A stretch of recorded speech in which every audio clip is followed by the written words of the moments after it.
Hundreds of years ago, east of Cormyr laid a prospering kingdom, modest in size but made up for by the quality of life the citizens had. Farmers on the outskirts grew bountiful harvests and were paid well. Art, entertainment, and knowledge were just a few thriving aspects of this kingdom. It was named after the noble founding family Valeria. Centuries passed with peace thanks to the god of protection, Helm. Helm watched over its people and the royal family, giving them tools of great power to protect the kingdom. Known as the Crimson Weapons, they burned brightly in the hands of those deemed worthy. However, a devil corrupted the king, then eventually the queen as well, leading to the death of both of them, as well as the downfall of the great kingdom of Valeria. Descendants of the royal family spread across Faerun, and took with them the 8 Crimson Weapons. One such descendant started a guild, aptly named the Crimson Blades. Centuries later, Alvar Valeria searches out these weapons, which were lost to time, and hopes to one day start Valeria anew. We follow the journey of new guild members: Franklin, the Goliath Bard; Uraquin, the Dragonborn Fighter; Phoenix, the Arakokra Ranger; Lord Hatteron, the Elven Wizard; and Bongo, the Goliath Paladin.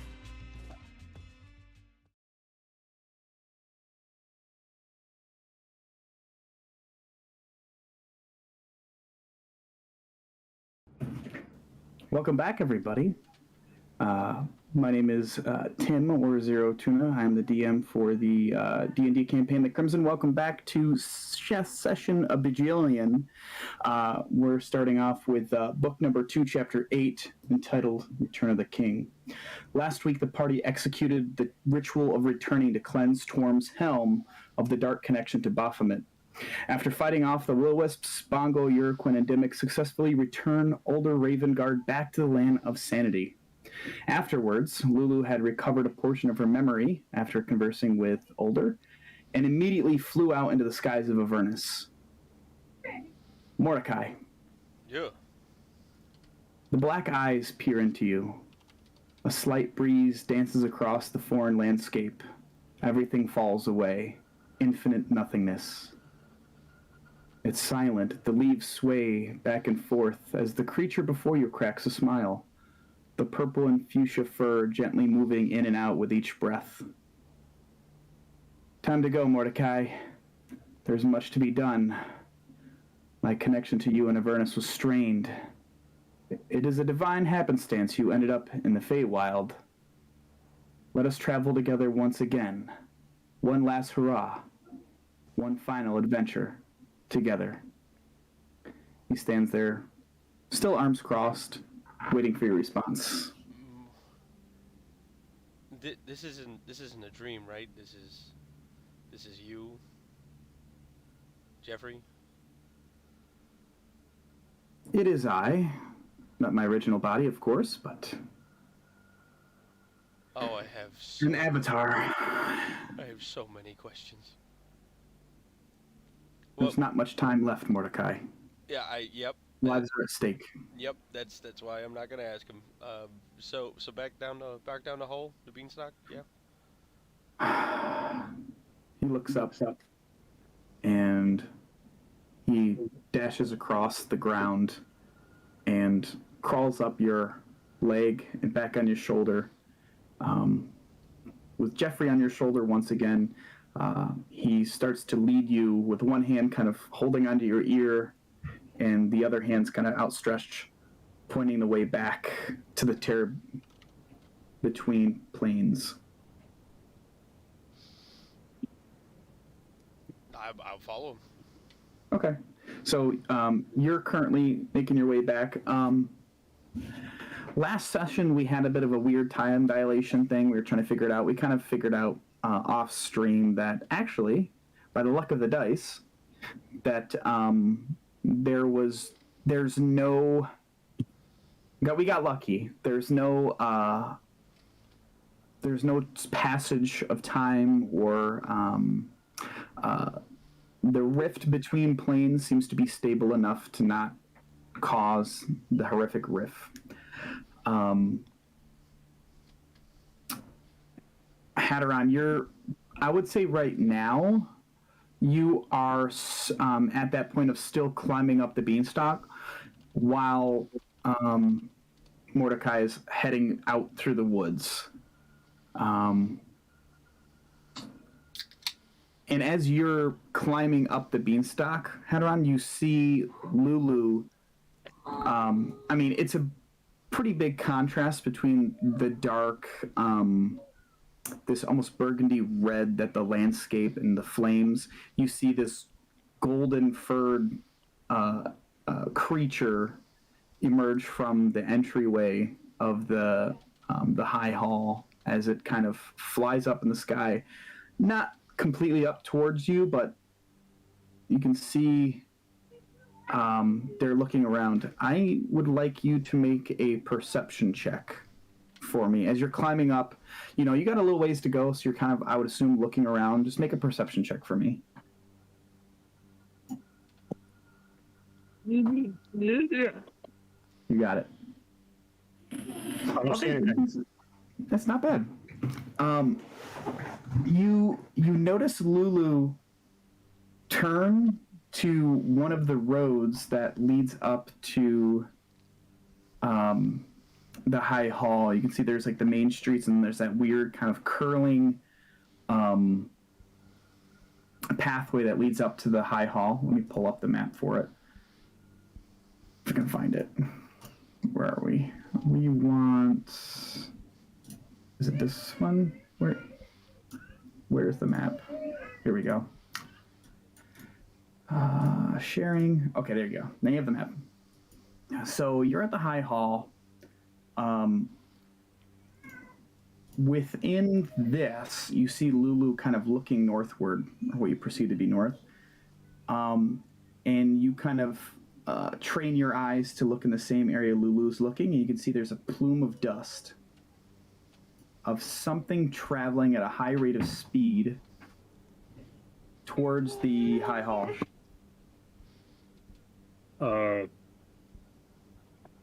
I'm assuming it's too far out for me to kind of see what it is.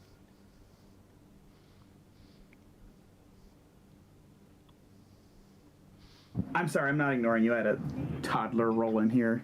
Can you say that again? I'm assuming it's like too far out for me to really like fully see what it is, just outside of the cloud of dust. You see a shape. A plume of red dust kind of billows, and you kind of squeeze your eyes together. There's some sort of strange infernal war machine that's barreling in the direction of the High Hall. It's probably about, let me see on the map here. Whoops, I don't want to draw that. Stop, leave me alone, exit drawing. A good 300-ish feet away from So the it's High a Hall. pretty good size to be able to see it this far away. Yeah, it looks like some sort of motorized carriage, essentially. Is Mordecai visible to me yet, or is he still making his way to? You're still kind of making your way up. You haven't seen any movement from the portals yet. And Uruquin and Bongo didn't come out of the High Hall, did they? Or were they on their way out? I don't think we got to what they were doing. I think we ended the session right with them inside still. Okay. I guess at that point then, seeing whatever this thing is, Hadaron's going to look up, not really seeing Mordecai. He's going to look down just to see if he notices Uruquin or Bongo coming out of the High Hall at all. Okay. You kind of take a moment and look down. You don't see any movement at this point in time. Bongo and Uruquin, you're kind of in the High Hall right now, kind of standing there with Ravengard. He's removed the helm that seemed to have been the source of the strange voices and the incapacitation of him, and he seems to have regained his faculties.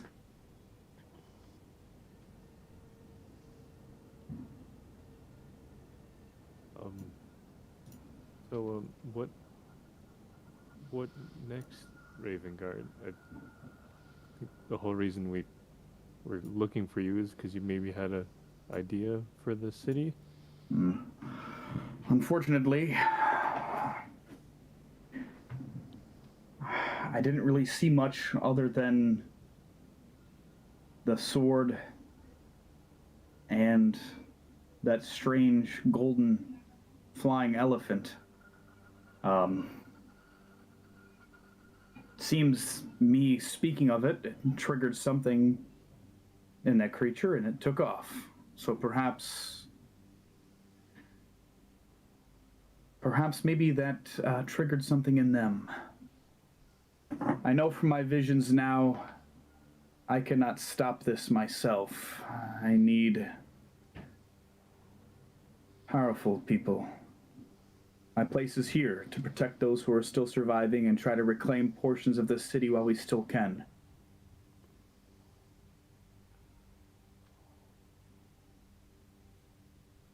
All right. I guess Yurkun, should we go chase down Lulu? I don't know where she would have gone. Well, maybe we could get up on the tower and try to see if we can see her from there. There was a couple balconies upstairs. Yeah, that's a fair point. At least to get a direction. Yeah.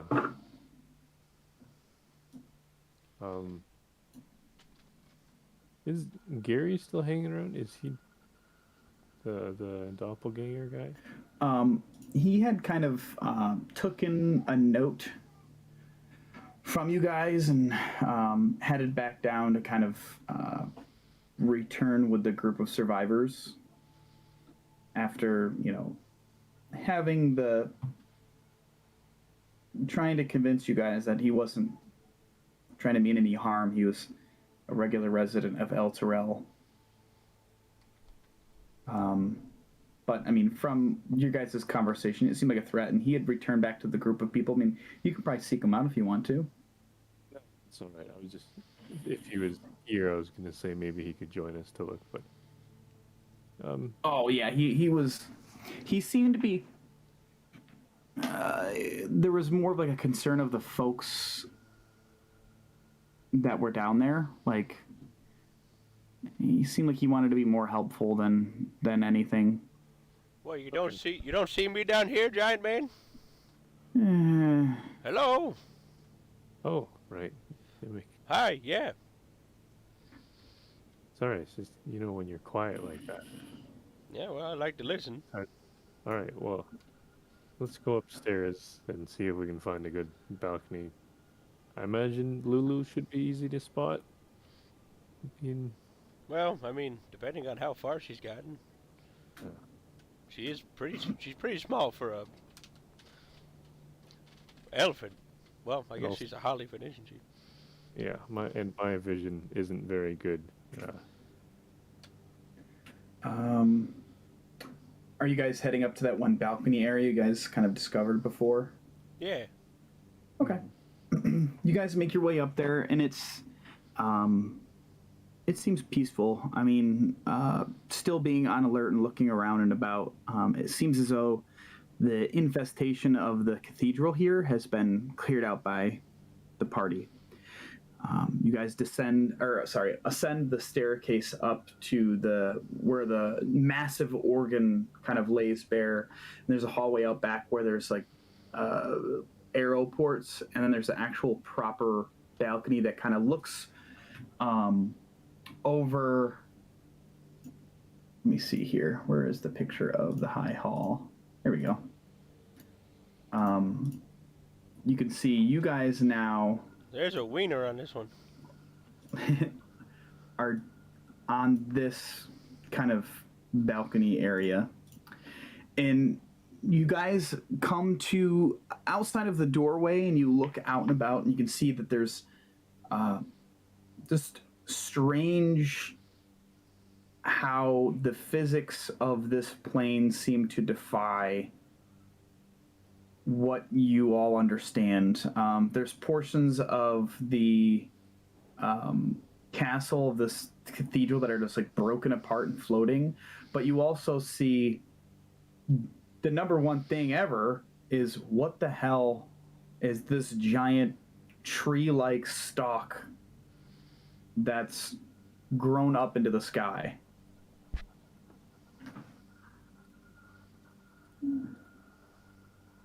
Okay. What doesn't- in the hell is that? that I'm gonna Did we pull out. miss that on the way in? I'm gonna pull out Charles instinctually. I feel like there's no way that could have been there and we'd not see it. Hello, sir. You seeing this shit, Charles? And I'm just gonna point. Like- I'm gonna point him at the beanstalk. Looks like a proper beanstalk, sir. That's a big ass beanstalk. What are you talking about? A proper beanstalk? I don't know if I was looking for a beanstalk. That seems pretty sturdy. You know what?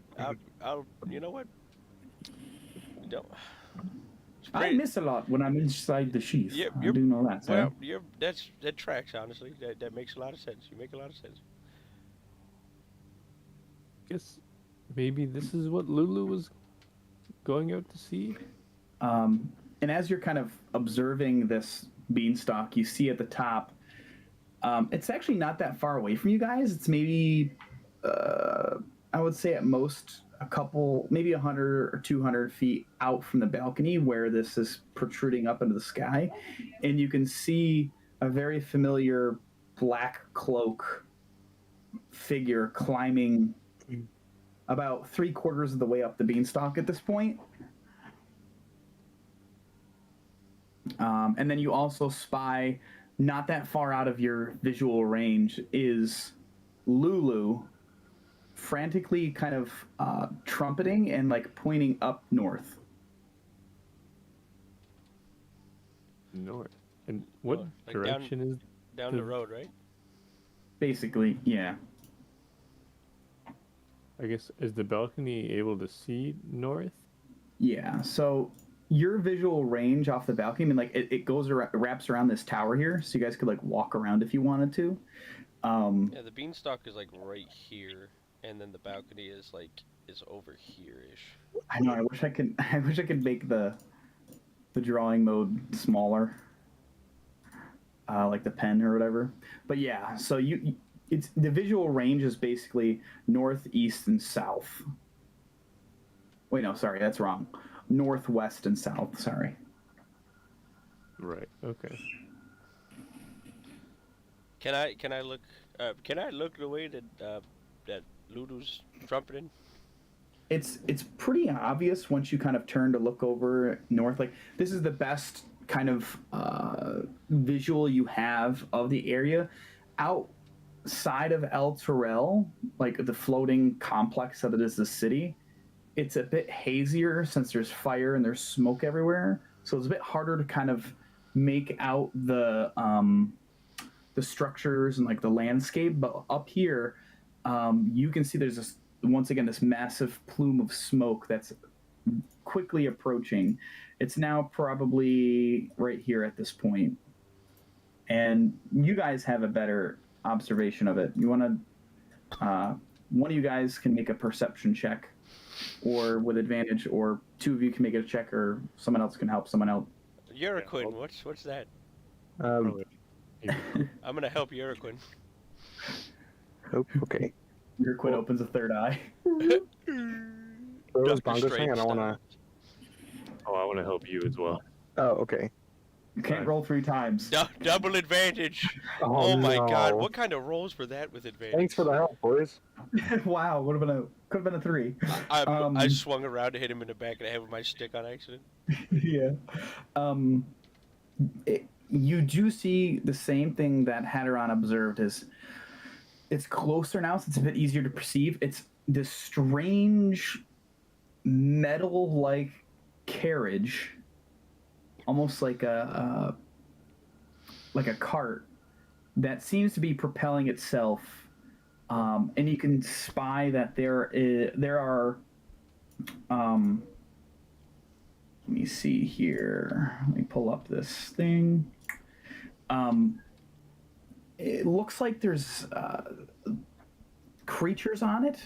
It looks like this crew that's operating this infernal machine consists of some strange boar-headed figures as well as some rat-headed humanoids.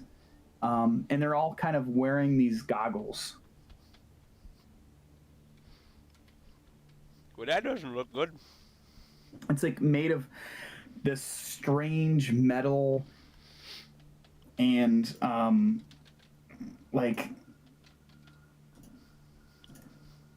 let me see if I can pull up an image just to kind of give you guys an idea. You don't perhaps think that they're coming to deliver groceries, do you? Is it a demon grinder? Is that what this one is? Yes.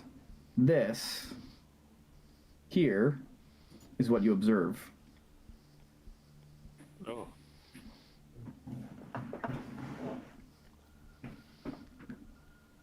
Traveling at extremely fast speeds.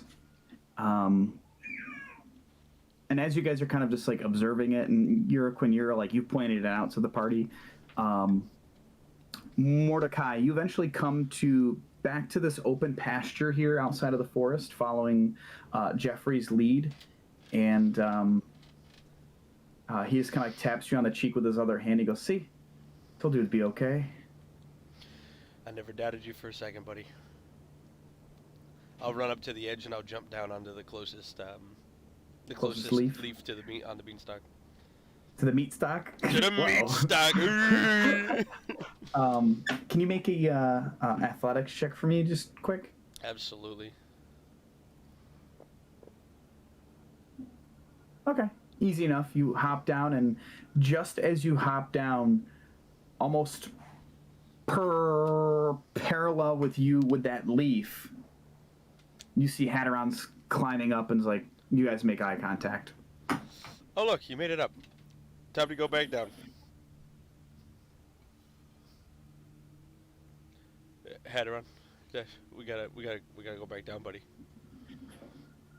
Well, what were you doing up there? I will tell you later, but we've got no time. Time to go down. Well, we don't have any time. Why? Because Jeffrey's here. Well, we don't have any time. Hatteron's gonna start making his way down the beanstalk. Listen, your mic is sucking dick right now. Okay, there's nothing I can do. Is about it? It really is. Oh, I can hear him fine. Yeah. It's not too bad. When you said whatever you said before, all I heard was no time. Sounds like someone needs a new headset. My headset is fine. Let me tell you. Roasted. What? Boom, roasted. Boom roasted. Okay. Uh-huh. I'm gonna start like running past him and just hopping down leaf to leaf. Okay. Are you... What would you like to do, Hatteron? I'm gonna make my way down, but very carefully because nope. All right.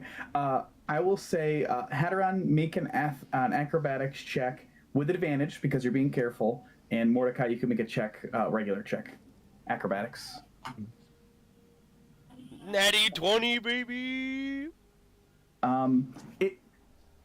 You didn't roll horribly, Hatteron. It just takes you a little bit longer. I mean, Mordecai, you're like basically just doing like this strange trampoline park thing where you're bouncing from like leaf to leaf and doing flips and shit. Like, and at this point, Jeffrey's kind of like piggybacking on the back of your head, holding on to both of your ears. he's like Yodaing me. Yeah, basically. I'm Luke Skywalker. He is Yoda. Yes, indeed. You get down pretty quick, and you look up, and Hatteron's about halfway down. He's being more cautious. He just didn't even notice Jeffrey. I mean, you kind of took off in a heat, so. Oh, okay. All right. I will. What do I see when I get down here? I'm gonna look around, assess the situation because he said we don't have enough time. The area here looks similar to what you had left it. Nothing has really changed. Oh shit! On my way down, did I notice that demon thing, that motorized cart?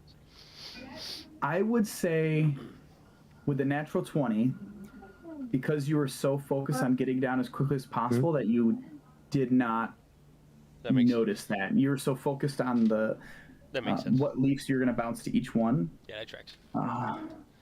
But That's fine. Bongo, Dimmick, and Uraquin, you guys see Mordecai and Hatteron begin to descend from this large beanstalk-like structure. Mordecai was like flying down it. Lulu's already starting to fly back down to the entrance of the high hall, kind of down where you are, Mordecai. All right. Oof, oof, I'm just back. All right. We made it. It looks the same.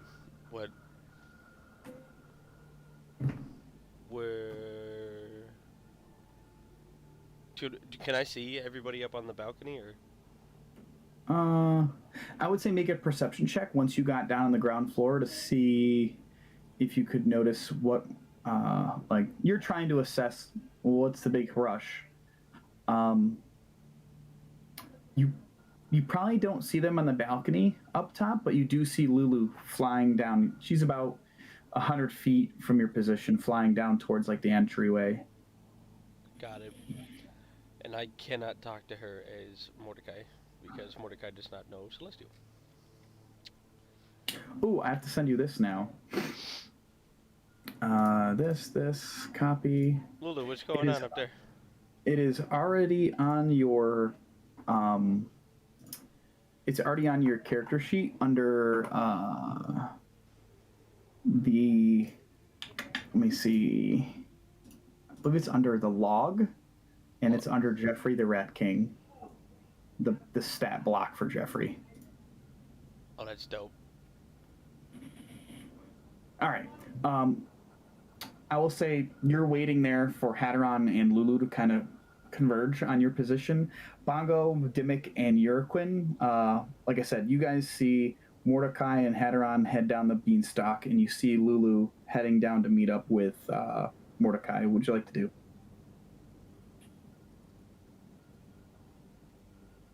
Yeah, I mean, I think we should go down, but also maybe warn the civilians down there that something's coming.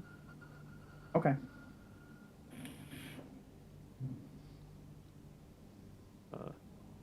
Uraquin? I'll say that to the group. Yeah, let's do it. I'm already like, Dimmick is already like, as soon as he hears that, he just starts heading down the stairs. I'm gone, bitches. I'm going to let him know.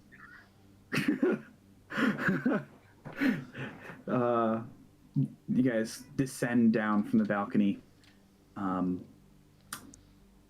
Bongo and Uraquin, are you going with Dimmick down to the main crypts to let the survivors know, or are you heading out to meet up with Mordecai and Lulu and Hatteron?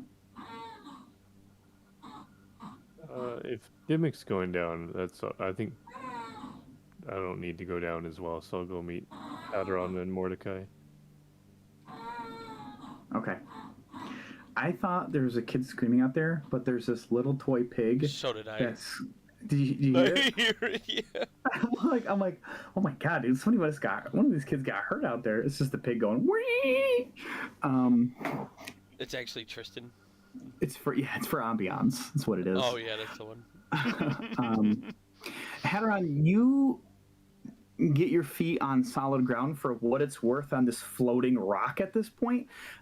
Something you will, since you were taking your time to go down and being careful, you noticed a strange something that kind of stuck out to you was around the perimeter of El Terrell are these almost like hell-like steel spikes that are driven into the ground of El Terrell, and attached to them are these massive chains that seem to be almost, you would think with this city being like lifted up in the air, you would think the chains would go up to a higher structure to keep it up, but in fact they're going down, and they kind of fade a little bit at a certain point where it's kind of hard to make out where they end up. But you do also notice a very odd scene of a glowing river that sits below El Terrell. It curls and winds, and it's your best educated guess is about a quarter mile wide of your already logic wise connecting it to the river Styx. It's this scar in the earth of Avernus, and it's just glowing, and these chains are kind of keeping El Terrell, and at certain points you see them move a little bit and shift as they're seemingly pulling El Terrell closer to the river. But in any case, you kind of take that mental note and you find yourself on the ground floor, meeting up with Lulu and Mordecai almost the same time. Finally standing on solid ground, Hadron's just going to look at Mordecai, and he's going to very much give him that parent look of, I should beat you, but it will wait. The Samuel Jackson stare. Yeah. Where is the body that Jeffrey currently is using on Mordecai? You actually, as you descend, you start to walk, you can see that there's what looks to be Mordecai's kind of turned away from you, watching Lulu descend. You can see there's like this strange patch of hair or fur on the back of his head that's got like these purples and pinks. And then there's like this strange golden dome that looks almost like a shell of some sort. Hadron's going to walk up next to Mordecai, and he's just going to fold his arms across his chest, look at him, follow his gaze, and just, do I even want to know what the purple thing is on you? Core hand on your shoulder is like... Hadron's just going to reach up and just scratch him on the head just to calm him down. Okay. See, you already know exactly who it is, though, and that's the problem. I don't think we've ever actually got a description for... For Jeffrey? Yeah. Well, yeah, he looks a little different now, obviously. He was just a regular brown giant rat. So, I mean, to be fair, we kind of really wouldn't know who he is. Well, that's not going to occur to me right now. We'll discuss analytics later. It's Jeffrey. It's Jeffrey. Hadron's just going to raise an eyebrow. You mean the one that you... How? What? Well, I mean, we all watched him go into back in Rivington. Yeah, but how is he here? We'll talk about. We'll talk about it. We'll talk about it later. But there's something going on. Jeffrey ungrabs from your ears and kind of is now standing kind of more comfortably on your shoulder, and he just looks at you, Hadron, and he's like, "You.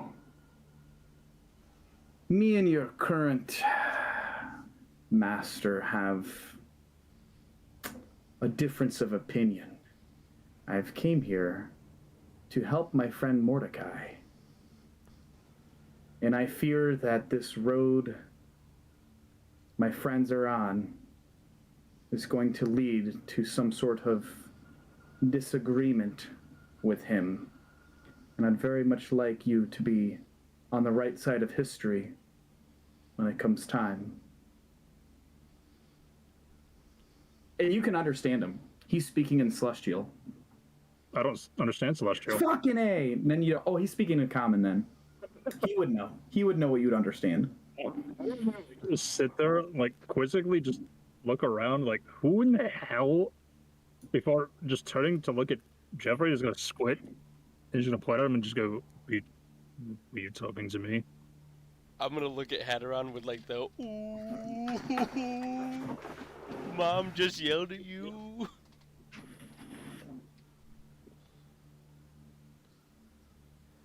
Anyways,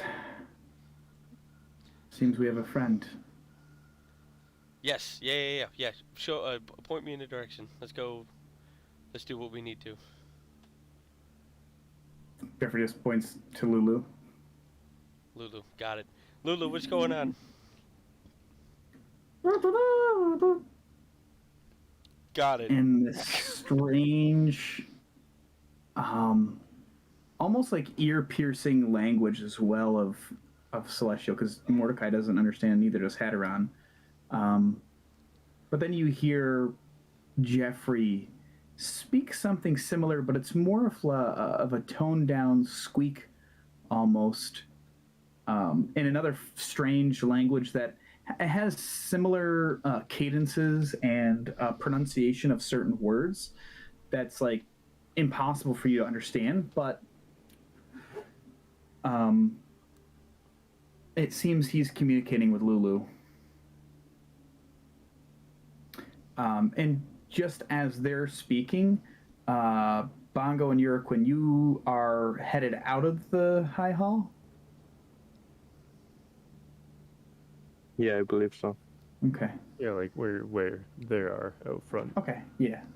You guys exit the doors. Maybe about 50 feet away from you is Mordecai and Hadron and Lulu, and a strange ball of purple fluff on Mordecai's shoulder.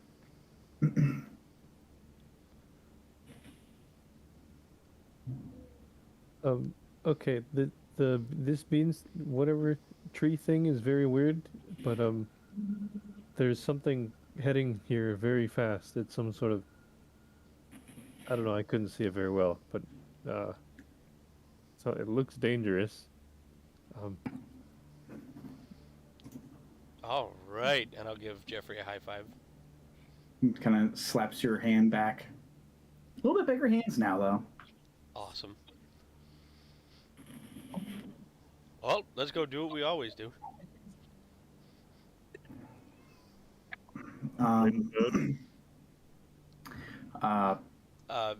Jeffrey turns to the party, mainly to talk to you, Mordecai, more focusing. Sorry. Lulu's concerned about something heading this way.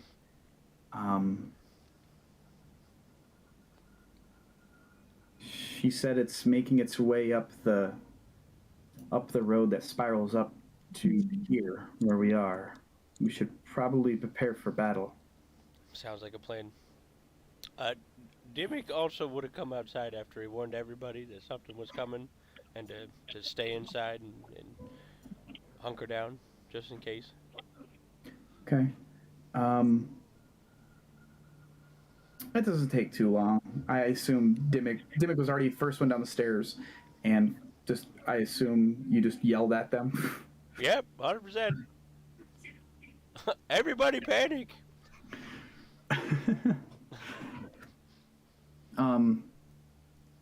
And just as you exit the building, you guys hear a very strange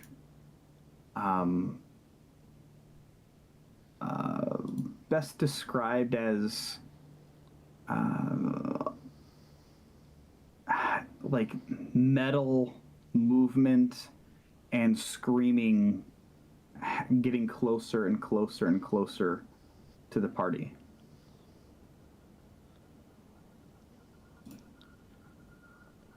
All right, everybody is notified. Did Lulu say what it was, Mordecai? Oh, I guess actually, and I'll turn to Lulu and speak in Celestial and just, do you know what this thing is? It seems familiar. It's like a strange. It's on the tip of my tongue. It's one of those strange memories that eludes me. And you think it's coming to attack us? It doesn't seem like it's a welcoming brigade. Right. Okay.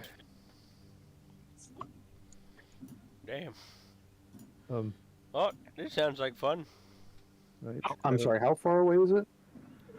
Now it's probably now that you're on the ground, it's harder to see out of the walls here. Mhm. But you can hear a strange mechanical grinding of gears and such. Is there any? The door is open here, the one that's facing towards where it's coming to. Yeah. I see. Is there anything we can move to put into that doorway? The Like doorway any rubble, to any... the courtyard, basically. Yeah, this right here where it would come in. Probably where here on the map. Whoops. Right here. Oh yeah, open the door. Like So where they'd be coming into. You guys are. Let me share with this again, just so you guys see where I'm looking at. You hear the sounds coming over in like this direction, and you guys are kind of like in this little square box thing here. The on the big map for El Terrell, the cliff face that we are on, how high is that from the level where the high hall is down? When you were heading down, you'd estimated at least a 200 to 300 feet. Okay. At this point, Hadron's just going to start stepping away from the group and going to try to find a spot where he can see kind of wherever the sharpest turn would be to come up that hill to get in there from the direction you pointed out. Okay. And he's going to find an area where it kind of just, like I said, it sharpened, like gets a real sharp turn. He's going to cast darkness on an area there.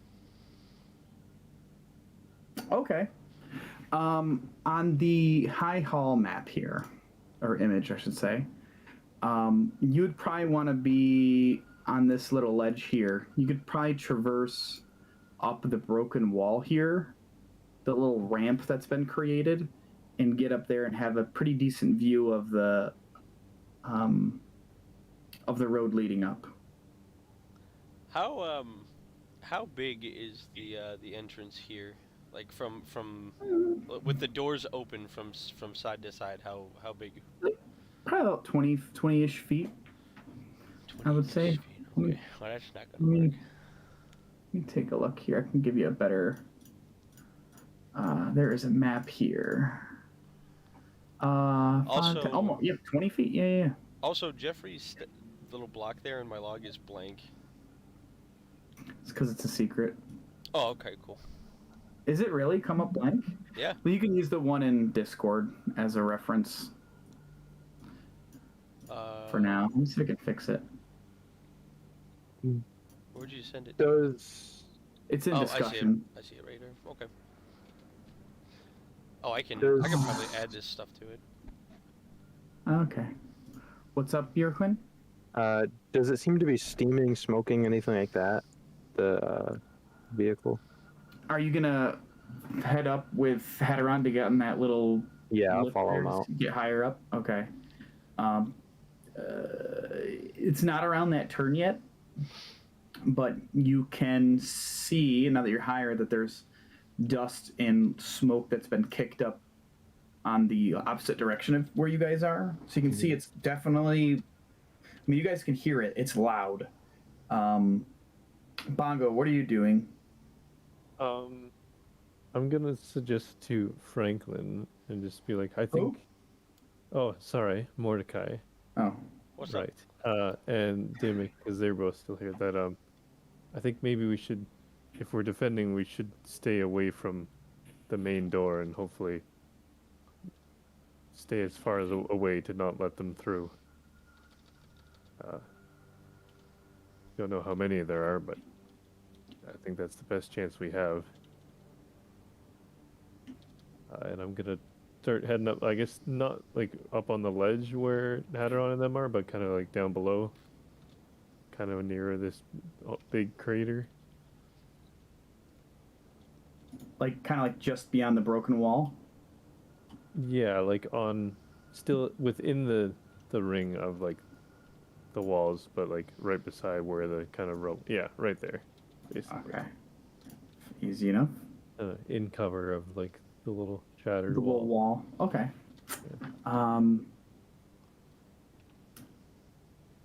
You hear the sound grow louder and louder as it comes towards you, Hedron. How long does darkness last?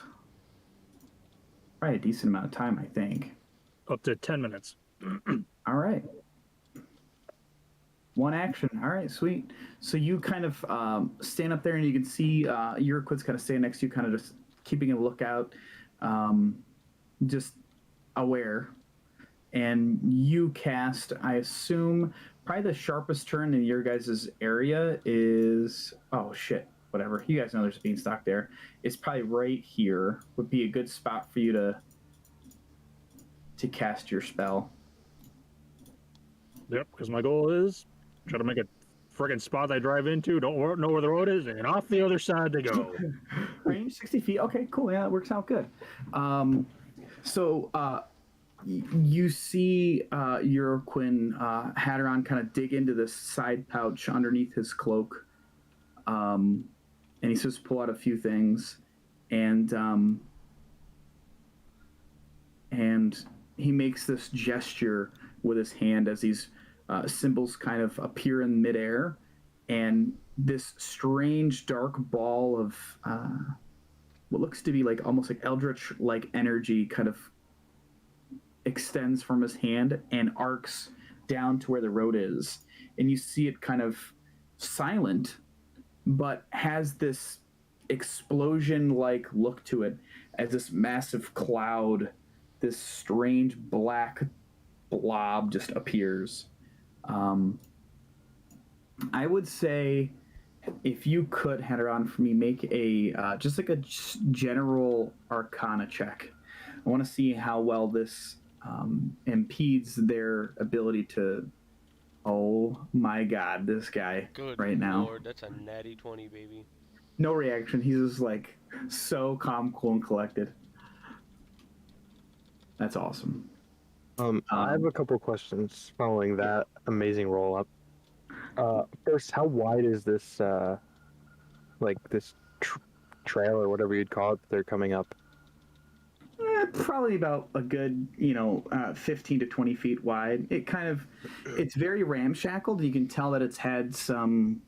It was probably in a better state before El Terrell has been pulled down, but it seems like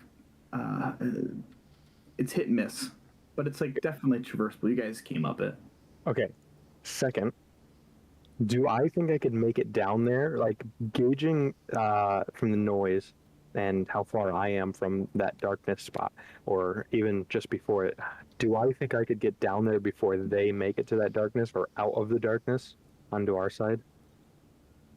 I would say make a wisdom check. Uh-oh. Okay. Oh wow, the duality of D&D right there. Yeah. I'll just say that it's you don't know. It's hard to really gauge how far away it is, and it's probably about to the dark orb there. It's less than 60 feet. Okay. I am going to, after scratching my head for a second and just completely confused, I'm going to full out sprint to the other side of the darkness. Okay. Easy enough. You sprint down and you make it there, and just as you come to that point, you see the smoke and the dust and the clanking of metal pieces and grinding of gears comes right around the turn. You can't see through this bubble, but like just as you approach, you can kind of see just over it, just from the elevation. Okay. This is a make or break moment. I'm going to stand just into the darkness. I'm Okay. gonna stand like right here at the thinnest part of this, but maybe I would say a third of the way away from the wall to the edge, depending on whatever the distance is there, Okay. and wait for them to begin to pass me. Do you have? Okay. By sound, I'm gonna listen. Okay. Fair enough. Make a perception check for that. Okay. Darkness. All right. Oh, nice. Are you ready for this, Bongo? Yeah, I mean, if I see you running in, I might like at least come like halfway, so Okay. I just don't leave Jurgen completely by himself down there. Just as you kind of head down, like come around the corner of the ledge there, because you've seen like Urquin run down this like broken ledge that goes up, and you kind of just he's totally focused, is sprinting, hauling ass, and you kind of about halfway into between, you can see just as he approaches and goes into this sphere of darkness, you can see this. The best way to describe it is an infernal machine. Come around. Dimmick and Mordecai, what y'all doing? Everyone else seemed to have bounced away from that. Lulu has kind of more flown closer towards the entryway to the High Hall as like a precautionary thing to just dip out if she needs to. Dimmick is gonna move up next to Hatteron. Okay. And Mordecai will get closer to Bongo and Uraquin, a little farther back, probably behind Bongo, but maybe like up against the wall instead of up on top of it, just like up against the wall behind Bongo, just listening and waiting for anything to happen. I will actually look at my actions here. For Mordecai. Yep. I am going to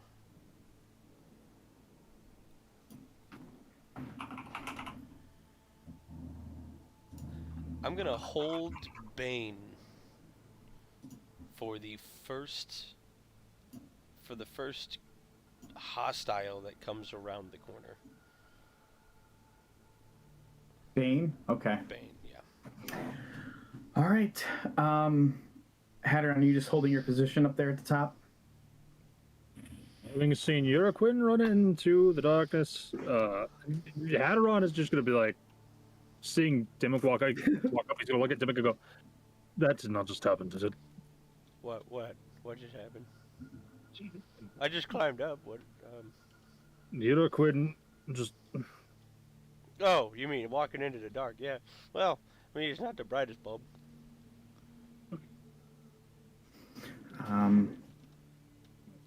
Definitely not within the sphere of darkness. Heyo. You hear Uraquin in this moment. The infernal machine enters probably. It's within the space of you. You just can't see where it's at. Okay. While I'm trying to figure it out, I'm going to take a step back to kind of the edge of the darkness and I guess wait for it to begin to come out of the sphere. So you're waiting for it to exit the bubble. Yes. Okay. So I can see just the first inch of it. All right. You can see you back out and your head's outside of the bubble and you can see the other side just as the metal and these strange white bones in the front of this vehicle begin to exit the darkness. So everybody looking at the darkness can just see Uraquin's head peeking out. Uraquin's mouth starts moving. He starts speaking some words in Draconic, inside the bubble, his hands start moving. Everybody within 300 feet hears a thunderous boom as Yurkin casts Thunder Wave. All right. Oh yeah. Any unsecured objects that are completely within the area of effect, which is a 15-foot cube originating around me, get pushed 10 feet away from me.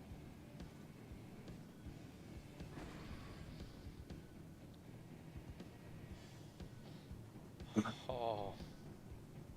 Awesome. So you can see as Urquin just lets out this explosive sound that almost has that strange, like breaking like Mach 10 and shit, like the sound barrier, where like it has that weird ripple effect. To the point, Bongo, where you are like a freaking amplifier because of your armor. Hadron, you notice that your plans seem to have worked perfectly since this infernal machine comes out of the bubble, like driving straight when it needed to turn, and just as this almost like hog-like face kind of screams as it exits, you can see Urquin lets out this blast and actually knocks it on its side with two wheels as it just continues to coast and just slowly starts to disappear off the edge of the cliff as pieces of metal kind of explode like outward into space away from you guys, but off the cliff. You do notice that is there damage related to that? Yeah, they need a save. Thunder Wave. I don't usually cast spells, so What's your Constitution spell DC? saving throw. I'm gonna be honest with you, I don't even know where to find that. Thunder Wave. Let me see. Oh, well, your spell DC? Yeah, you can figure that out. Might be on D&D Beyond. It should be. I can pull. I'm not even leveled up on there. That's why. Well, at least it'll give me a regular basis to what to go off of, because I think DC 12 con It'll- save. it'll tell you what the what your modifier is related to. Yeah, in the spell it says 12, or well, under the spell on my character does? sheet. Oh, Yeah. perfect. Okay, that'll be a 12. Sick. All right. So how much damage does that do? So it's I'm mainly saying this because there's this 2d8. Sorry. there's this weird, strange, like, you guys ever see? Did you guys anybody see the new Suicide Squad? Mm-hmm. I haven't yet. Nope. Okay. Damn. Have done a save. Well, that's definitely plenty enough to kill this random mob. Yeah, out of this cart, after you explode out this wave of thunderous energy, this smaller, scrawnier, almost like humanoid rat-like creature is just half of its upper torso is just blasted away and like crippled in on itself, and is like laying on like the edge of the road while the rest of the vehicle is like Jesus. and then after a moment you hear this horrendous crunch of metal and bone and like flesh, and it sounded pretty devastating, to say the least. I mean, let's see.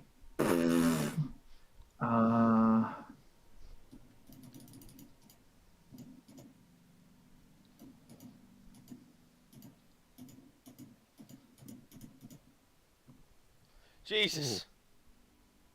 Oh yeah. 1d6 per 10 feet of falling, I believe. 5 per 5. Fall damage D&D.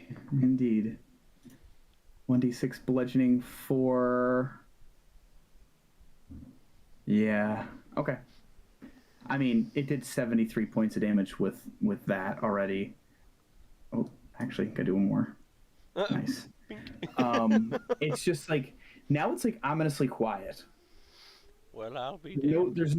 there's no screams from over the cliff. There's just after a moment, you see smoke start billowing up from the cliff edge, and Yurquin, you spot the creature that's been completely crumpled. That's kind of the body is strewn on the ground that got kind of kicked off of this machine as you laid out the blast. Well, I guess a squirrel really does get a... Blind squirrel gets a nut every once in a while, Urquin. I can't hear you. I'm too far away. I'm shouting. What? Oh, I can hear you now. Sorry, bad reception. Is the thing's dead? You said, right? The creature. I mean, it looks mangled at this point from your spot, just about 20 feet away from you. I'll begin to approach it. How big is it? You said it's like a rat or something. It's like a rat-like humanoid thing, so it's like probably about it's laying there on the ground, kind of all sprawled out, but it's probably about 4 foot tall, from what you can gather as you're approaching. Like, small creature. Does he have anything on him, Urquin? Hold on. Yurkun will walk up to it and kind of crouch down. You can see that there's this banded together, like almost like ramshackled, like leather armor with buckles everywhere and some bits of metal that are kind of attached in areas. There's a dagger that's like in a sheath, but the sheath is like crumpled in on itself, so like you wouldn't be able to even pull the dagger out. But it has like a satchel on his back. I'll And it seems to be not really too far off from like the force impact. snag everything I can off of it, the satchel and whatever, and I'll take my vicious dagger and apologize to it. Sorry, I meant to end you quicker than this, and I'll just insert it into his throat. Okay. You insert it. There's no resistance. There's not even a twitch. As you're pulling the blade out, you just it's this strange. It's like stabbing like watermelon. Like nothing, no movement, no reaction. But you do have its satchel. Seems to be the only thing on the body that was of any note besides the jacked up dagger. Which itself, you're looking at, it's rusted, and even the sheath looks like it's all dinged up and stuff anyways before this. Hirkun will return back up the hill, a little saddened by what he's done. Okay. I guess I would probably meet you halfway then, because I was on my way down. Just give you a pat on the shoulder and just be like, well done. Man, that was over quick, and I'll catch up to him. Yeah. All right, Frank. Yeah, Mordecai will. Yeah. Well, somebody's got to show you how to do it, huh?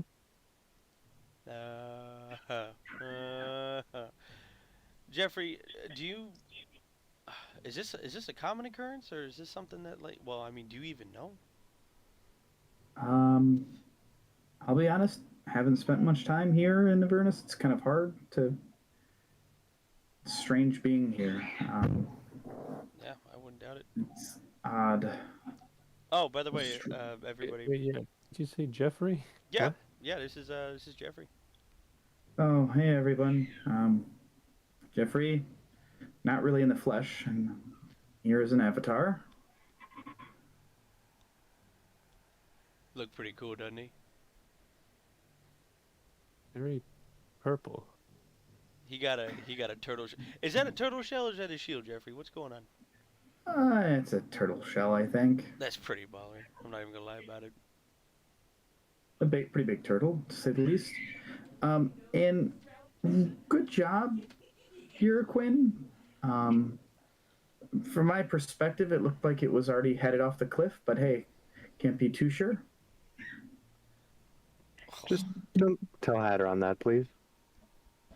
Okay. Hadron's going to be watching from up on the post, and he's just going to scream down, Uraquin, you do realize I'm the only one that can see through the darkness.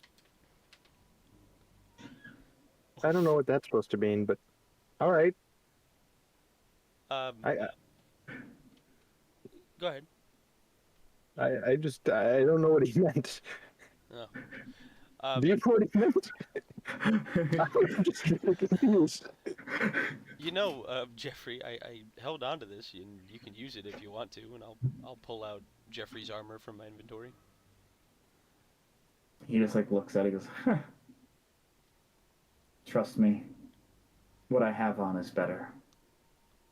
You got it, homie. But I do appreciate you holding on to it. Absolutely, and I'll put it back in my bag.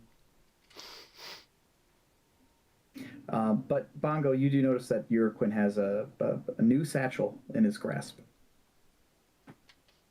Oh. Did you manage to grab that before they were driven off? No, I believe it's an avatar satchel. Oh, yes. Avatars around. Dimmick will also meet up with you guys while you guys are talking.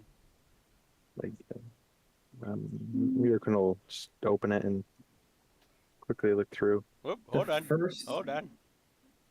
I'm gonna cast What's up? detect. I'm gonna cast detect magic before you open it. Is it a mimic? Oh no. teeth. Okay. Let me see what's in this really quick. Do.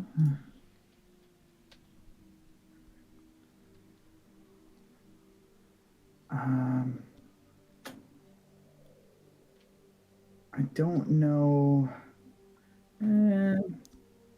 There is nothing magical that you get a ping from the satchel. Okay. All right. All right. Go ahead and open it. All right. And I'll slowly open it while kind of half looking at Dimmick. Okay. Is it a problem? Me just watching out for my friends? My bad. Wait. Let me do something. I'll just like kind of aimlessly wave my hand over it. All right, it's all good now. Go ahead. Yeah. I don't know what to do anymore. You're scaring me. Be too careful. Okay. Mordecai first holds thing- out a hand. Wait. No, I'm just joking. Just as you're about to open the bag, Jeffrey jumps up and goes, "Wait!" No, I'm just kidding. The first thing that kind of you notice from the satchel is the bottom of the actual bag itself is kind of moist. Ugh. And you open the top flap, and it's this horrendous putrid smell that just hits you in all your senses all at once. Your eyes kind of start to like tear up a little bit just from the smell. And you kind of open it wider to get a look what's going on in there. There's an assortment of no longer attached tongues and eyeballs. Oh. I mean, obviously in different states of decay. And within it, you find a map. A rolled up scroll. Very, even with the meaty fingers that Uraquin has, he's delicately reaching in to grab with just two fingers to grab the map out. Okay. You procure it out with like the fingernails from your claw-like hands. And you kind of pull it up, and it's like even though there's a bunch of blood and stuff inside, it's not too gross.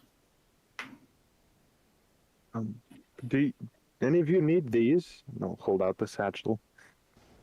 For spells or whatever. Oh, Oh, oh God. no. Absolutely not. Creepy man? Eyeballs and tongues? Hadaman still being far away is like he's gonna hear Yurquin, but like, what are you saying? Oh God, he's Do you deaf. want a new eye? No, I don't want to fly. I thought Well- you cast darkness, not deafness. Toss the rest of the satchel. You kind of toss it off the side and out spill like some nasty different parts of eyes and like different lengths of tongue, different sizes. I would say Mordecai, you would kind of understand that as like almost like collecting trophies, like almost like collecting like a kill. This place is horrible. But you do have the scroll now that it's rather large. It's about a foot and a half, almost 2 feet long, kind of rolled up scroll. You Well, said it's a map, yeah? It is a map. He just hasn't opened it up yet. let's see what this guy was carrying around, and I'll kind of flap it out. You kind of unravel it, and to your much surprise, it's a map. And you get a closer look at it, and there's different areas that are marked on this map that have words written on them, and basically mainly pointing out different points of interest of Avernus as it's written in the bottom corner. This is a map of Avernus. Lulu is now kind of headed your guys' way. But this is the map that you guys see now. Ooh. There's more to this place. This, What the hell is happening right now? I think, he's climbing back up the side of the. Apparently, Cliff. it's fucking. How much farther up it? As you open the map, you hear words being spoken aloud that almost emanate from it. With your detect magic still on, it's a super extremely faint magical aura from this map, and it's very hard to detect because it operates on a different plane that you're not used to, but also the fact that this doesn't have a whole lot of magical essence to it. This voice kind of speaks out even louder, and in strange ramblings refers to themselves as the cartographer. This is my map. I spent years mapping it out, and it doesn't. It's not like it's intelligently speaking in terms of like what, like there's no like real interaction. It's just kind of like a Garmin, and it's just speaking, making comments, and It's like a birthday card that you open it up and it's now that it's in your hands and in your guys' possession, it's like it's just every so often you hear words kind of emanate from it, different phrases and stuff kind of relating to Avernus and the different areas that exist. Oh shit! Is this like the? But it's Is this like the compass from fucking Pirates of the Caribbean? maybe yeah, it's strange. It's kind of like Points you where you want to go. yeah, kind of not really, like, I mean, to be determined, I guess. But Lulu eventually makes their way towards the party and kind of like looks at you all, and whoever can understand Celestial, she just questions, is everything okay now? Heard a loud explosion. Yeah, it seems everyone okay? Seems fine. Euroquin just blasted a bunch of guys off the cliff. It's pretty. Don't tell him I said this. It was pretty cool. Oh, I won't. Don't worry. Okay. I don't think he'll really understand me, but Come. Why don't you come down here and look at this map real quick? okay. She kind of flies over, and she's now kind of hovering over your shoulder, Euroquin. And as she starts looking at this map, anyone who's kind of observing Lulu, notice her eyes go blank white, and she kind of loses the strength of her wings, and she slowly descends to the ground and is kind of just like not conscious at this moment. Can I try to catch her? Yeah, make a dexterity check. She's not falling fast. Whoa there, Lulu. Whoa. Yeah, easy enough. You kind of jump over to kind of grab her.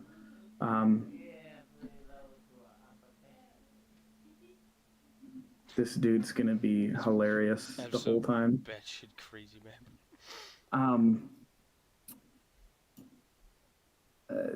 There's Lulu's now in your arms, Dimmick, and she kind of raises her head a bit and she shakes her head. She's like, "Whoa, You all right? oh man, yeah." I had a memory kind of come back to where I thought the sword was, because we need the sword. We need to stop Zariel. But Whoa. Simmer, it's all right. It's all right. Get your thoughts together. she kind of like takes a deep breath in, lets out. She's, I was looking for a place in the sky to see if I can find it on the wasteland of Avernus. I'm pretty certain we need to find Haruman's Hill. I know where it is. I know where the sword. We need to go there and fast before anyone else may find it. It looks like that's on the map. I'm I not think sure where we seeing. are, though. Well, let me take a quick fly up. Let me take a quick breather here. I'll fly up and see if I can get my bearings and try to use some of these points of interest as to kind of see where El Terrell falls on this map. It will just be a moment. And then I'll fill in the people who can't speak Celestial, just that what Lulu said, and that yeah, it seems like she said the sword that we need is maybe at this Haruman's Hill on the map. And, yeah, she's gonna go try to figure out where we actually are. Jeffrey begins to speak in Celestial. Dimmick and Bongo, you can understand Jeffrey at this point, which is different from the last Jeffrey you guys have encountered. That's definitely something that you guys are all kind of like put off about, that he's just speaking straight up common and now speaking Celestial. And Jeffrey just kind of beckons Lulu over to him, towards you, Mordecai. And Jeffrey says, "Let me, Kara, if I go with a ride up there with you, I could take a look as well." Lulu kind of responds, "The more the merrier. Hop on." And Mordecai, you have no idea what's going on. You just see Jeffrey just jump off your shoulder. You know, like cats do that preemptive jump up to high ledges. Oh, Jeffrey yeah. does one of those where like his butt kind of wiggles a little bit, and he's like steadying his back legs, trying to like get a good spot to jump off of you at. and kind of lands in the back of Lulu. Oh, Um, Jeffrey, and it's a badass now. it's a strange sight of Jeffrey, this weird, strange, like pink and purple rat, with like this kind of floating, glowing crown, and like he's a whole mood, he's a whole vibe, basically. And he's now just kind of like riding on the back of Lulu as if like it's just a funny sight. Interesting to picture. But Lulu kind of looks to you, Bongo, and she's like, tell them I won't be long. I'll stay within eye shot. I'm just going to go straight up from here and I'll look around. Okay. And she I'll just begins pass to that on. ascend. She kind of begins to fly up to the sky. And what we'll do is we'll take a 10-ish minute break. We'll be back at 8:05 p.m. We'll go to the bathroom, grab a drink, and then we'll pick up from there then. Sound good? Sounds good. We'll be back in approximately 10 minutes. Yeah, we'll be back shortly. Bada bing, bada boom.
Thanks for hanging in there. Welcome back.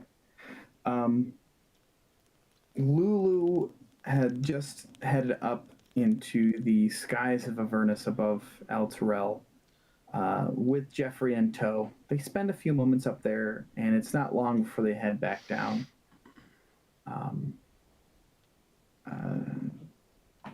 And she comes back down with Jeffrey and starts to engage with. You need help? With what? I gotta put this man's underwear on. Oh. Street dad mode. Hi, Dad. No, that's me. Hi.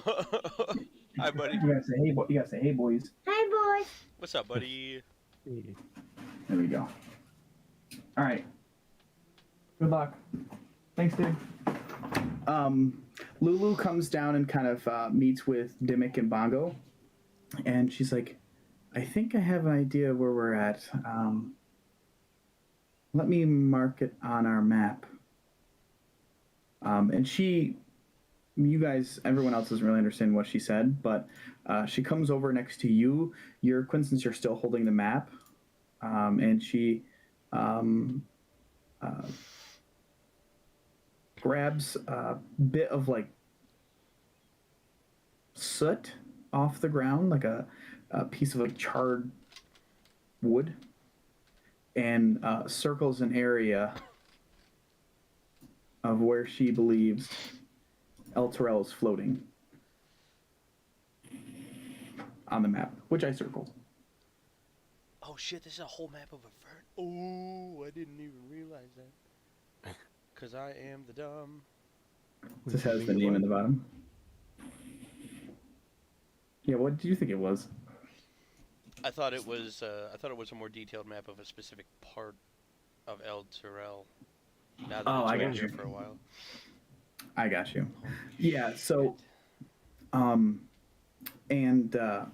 she kind of floats down to kind of meet up with you guys. Where are we gonna go next? Not that place. Okay. She's kind of hovers down and she's like, "Our best course of action is to descend down the giant chains that are connected to El Terrell. Unless anyone else here can fly, I think that's our best option." Well, does this big beanstalk tree thing, did that maybe grow up from down below? We could climb down? Oh no, I don't really have an angle on it. I don't think. Are you able to like fly down below and try to see? I don't know when this showed up here, but Well, I can answer that question for you. So, I let them know about the bag of beans and what happened. Okay. So now, Mordecai elaborates that it grew up from a bean he planted. So, logically speaking, it probably doesn't go through it. okay. I guess ignoring the weirdness of that bag of beans for now, I guess, is everyone all right with climbing down chains? It seems like a far way down. I mean, I'm not opposed to it. I also think I'd be okay. We seem to have. I mean, I know I've got a pretty tight grip. I'm sure you do as well. So I don't think we'll have any issue. Right, yeah, because I certainly don't know how to fly at all. You and me both. Oh, I'm sorry. I lost my voice. I can't sing well. You and me both. Oh no, you just can't. Oh yeah, that's a good point. It's hard on the ears to hear him kind of sing a jingle. Guess you, This is out of tune, yeah, basically. I guess I probably won't comment on that, Mordecai. Just Comment on what? just your I feel like you've had better singing days. Anyway, it's not a big deal. We're in hell. What? Um, Man. um, I guess Hadron. No offense. Hadron and Dimmick. Do you both think you'd be able to climb down potentially a few hundred Um. feet of mm, chain? I Or do you have any magic that can help us or you get down? Either of you? That. Well, hold on. Actually, that might.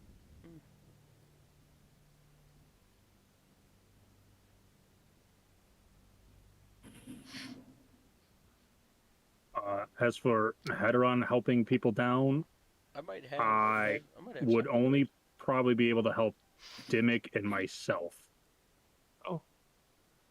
I think that works out pretty well then, Hadron. I might because- have. I might have something. What do you have? I have Just bless. give it what Oh, okay, yeah, no, yours is different than mine. That'll help us with saving throws. Because I have Tensor's floating disc, but it can only move up to 500 pounds. And I know we had talked about it before. I know Bongo weighs over that. I think we figured your Uraquin weighed over that, but not by much. No, not anymore. I don't. Mordecai not anymore? Does not either. Okay, so I'd be able to help everybody slowly over time except for Bongo. That's fine. How long does it last? Hadron? It's an hour. Oh. Oh yeah. But- I'm not. Uh, I'm not. I'll Well. just in case I will. Is that what we're doing? That seems Well, hang like the on. safest option, honestly. If it lasts an hour, it can't take very long to go Well, down and up. how far Good is the question. distance we have to cover across? I was just thinking about distance. On the map. Yeah, so like from where we're trying to get to wherever. All you guys have is the information of where El Torel is on this map, but you notice this map doesn't have any distance markers on it. Because if it's over 100 feet, Tensor's going to be no go. Oh, I see what you're asking. You're asking to come Vertically? down, vertically down. Let me see.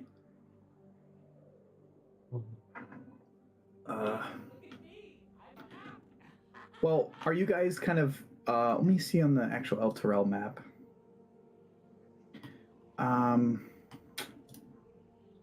Actually, with the wording of this, Tim, I don't think Tensors would work Let's to go see. up and down because it says, for example, the disc can't move across a 10-foot deep pit, nor could it leave such a pit if it was created at the bottom. So to me, that sounds like it can't go up and down at all.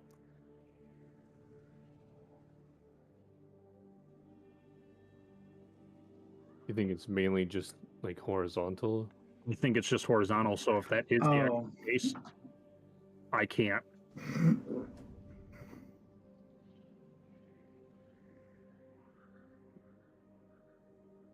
Yeah, it's more of like a. You could use it to like cross a river, probably. Okay, well then in that case, I don't got nothing. Unless we build an army of skeletons and I make a bone bridge. That would be very interesting. A little bit disturbing, maybe. Don't you get hoity-toity with me, Angel Boy. Age? I don't know if I would go that direction, but yeah, I have nothing really beneficial magically besides maybe jumping off with you and taking the damage for you, but that might. I don't know how far this fall is, and that might be dangerous regardless. Did you guys want to go kind of like go to where like one of the edges of the roads here to kind of take a look over the edge to try to gauge? Oh yeah, that might be a good idea. Head over there. At least to see like how far down the drop is gonna be. The nice thing though is this crack that separates the east and west side of El Torel is kind of in the area where this road that spirals down the high hall where you can see from. as you guys kind of approach to one of the edges, you notice there is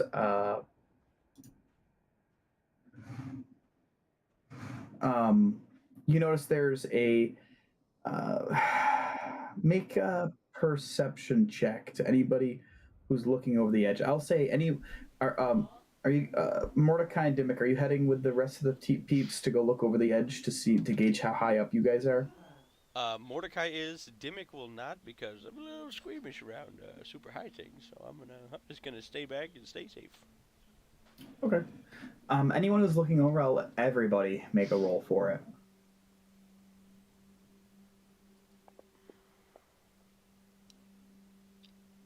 Oh, am I really gonna be the highest? Nice. I don't want to do this, but typically. Oh, never mind. See, Bongo has a zoom feature on the visor. You know, It's true. get a little scroll wheel on the side. Hatteron, you do some like quick math in your head. You kind of look over to the beanstalk and look down, and you kind of gauge it on the height difference, and you gauge it's probably about similar height to the ground floor of Avernus as it is to the portal going to the Feywild. It's probably like 250, 300 feet down, ish, give or take a couple feet.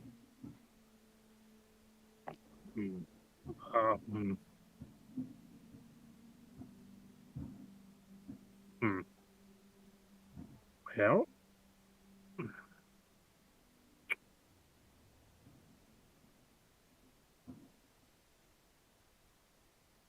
yeah. Sorry, my brain's shut off. No worries. Bongo, what would you like to do? What you thinking? I guess if he shares that it's that far, well, okay, so jumping down is definitely not doable. I mean, I'd probably be fine climbing down the chains, maybe at least.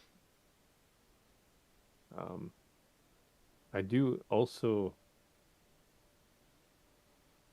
Don't remember if we bought more than one, but I have at least one potion of climbing that maybe someone who's less confident can take.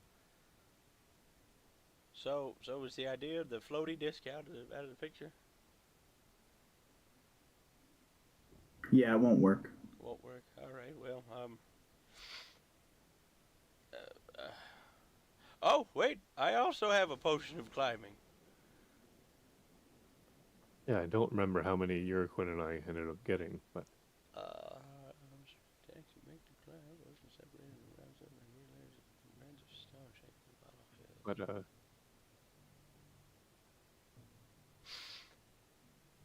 I guess probably Hadron, if you might want to.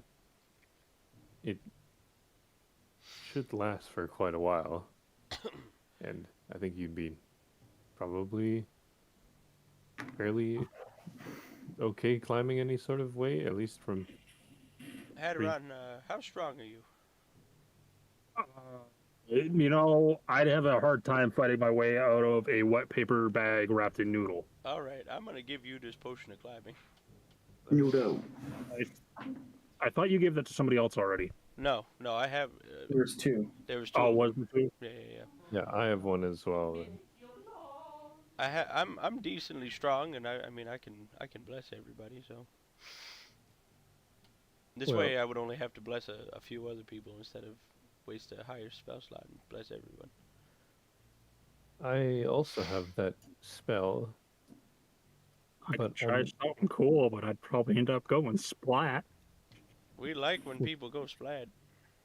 Well, not people on our side. Rip Balfour. Oh. How dare you? How dare you? Less of a splat, more of a suck. Oh. Yeah. Well, I meant with like the boat. You guys just aren't gonna let that die, are you? Nope, he can't die. I guess what is your potentially very bad idea, Hadron? I can sort of kind of maybe just do my best impression of Assassin's Creed and just jump off, and as I get closer, just Misty step to the ground. Oh, Misty Step. Does I'm not really any sort of wizard, but does Misty Step stop your momentum? Oh God. It's a clear one way to find out, Bongo. I don't know if that's the greatest way to find out and test, but Geronimo, I guess. at least maybe try climbing, and then you can use that as a failsafe if needed. I guess, is anyone else not feeling confident about their athleticism to climb down? So we might as well. Listen, I'm gonna cast Bless. I'm gonna cast it on myself. I'm gonna cast it on Hadron. Well, hold on a second. Okay. I don't want you to waste a spell. Are you guys going to now venture to an area in El Terrell that has a spike that you guys want to descend? Because the spikes are on the perimeter of the actual city. Right, I guess we would have to. Let me travel share this picture with you again so you can see. That's not what I wanted. Jeez. So the black spike pillars that are there, those are where the chains are connected to. And where you guys are at, you guys are probably right here. So we could Looking climb down we can climb at the this chain point in to a time. pillar, and then we could slide down on a pillar. I think, well, climb down the pillar. I don't know if sliding down that distance would be. Where's your sense of adventure, Bongo? I feel like it might have been left before we went to hell. Ah, well, you know what? That tracks. But yeah, I guess better save the spell before we actually, until we get there. I also can bless, but I think it would be a spell more that would affect us if we fell and had to try to avoid taking damage and getting hurt. That's the rather point. than- But I guess, yeah, that's fair. Because if someone's not good at climbing and they get up there and they climb, it helps Right. them, you know, in the eventful case of failing. That's true. I guess here, I'll pass you the other potion of climbing if you guys want to decide who wants it. I think I'll definitely be okay. Mordecai will also be okay. Yeah, I'll definitely be fine climbing. Yeah, I think you should give it to Hadron and Dimmick, and just use those, and we'll be shimmying down. I think we'll be all right. All right. I'm just gonna head up back into the hall real quick to let them know that everything's okay for now again. Okay. I'm gonna pop this potion, baby. Daddy Right Dimmick, now? Daddy Dimmick. How long does it last? It doesn't Lasts say. an hour. Oh, mine says it lasts an hour. Mine says, well, never mind. It says an hour. Okay. Daddy Dimmick gonna get turned on this potion of climbing. Here we go. I would say Dimmick would probably hold on to it until you guys make it to the point Well, you're damn. gonna be at. You got it. there's a You got it, decent Space Climb the Voice. hall, Well, there's just a lot of space you have to cover, ground you have to cover to get to a pillar Oh, within that this city. That makes sense. Yeah. It took a couple hours to get over the Grand Cemetery, I remember. Yeah. Okay, yeah, that makes more sense. So, are you guys going to one of the stakes in El Terrell that's chained? Yeah, that's probably the best idea. Nope, never mind. Not going to a stake. Danger. Which, if you guys can circle on the map, which spike you guys are going to head towards, so I know. We're not going to a spike. The map told us not to. Sir, are we talking about climbing down the chains? I'd run out. Yep. Well, I suggest we go on the hillside of the river there, or else we may not be able to find a way across. Yeah, that's not a bad idea either. That's true, actually. Yeah. If we go to this one, we have to fight this scary-looking beast up to the north, but that seems to be our only obstacle. You could, I guess, potentially go far around it. Maybe take a bit. Yeah, more we could go wide and then sneak Or- back in by these very normal looking trees and up the hill. Right. So I guess back up by the crossing that we first did in El Terrell here. Okay. Back up to the northeast. That might be the Yeah. best train then. Okay. Assuming See- it's like oriented the same way the map is, I guess. Yeah, essentially. So like this one over here. Yeah, basically, yeah. So, who is leading the party through El Terrell to the? Dimmick So wants to that's- be in the middle. And I also need to know if you guys are trying to be stealthy or you guys are just walking in the middle of daylight. Like, what's your guys' moves here? Well, there was just a demon card that came through. It's probably not a bad idea to try to be quiet. I can lead since I have the map. Alright. Mordecai will just he'll bring up the rear. We'll squeeze the squishy guys and make a squishy man sandwich. Okay. Yeah, I'll be behind Euroquin then, I guess. So Euroquin, Bongo, Dimmick, Hatteron, Mordecai. And Yeah. Lulu's kind of floating above you guys. Oh, and Jeffrey, of course. Jeffrey on the shoulder. Yeah, he's chilling. And Corhan. So, Yerquin, you're in front. Make a. Are you guys being stealthy, or you guys are taking it easy and slow? I will say, Yerquin, make a survival check with advantage to traverse through this demon and devil-ridden city to try to avoid any kind of issues. Okay, not horrible. It just takes you longer. You're being more careful. You're eyeing out areas and different alleyways where you guys can duck into. Just kind of catch your breath, reevaluate. Even Lulu from time to time kind of heads out and kind of flies up a little bit higher to get a better view of the whole layout of the certain city block that you're in.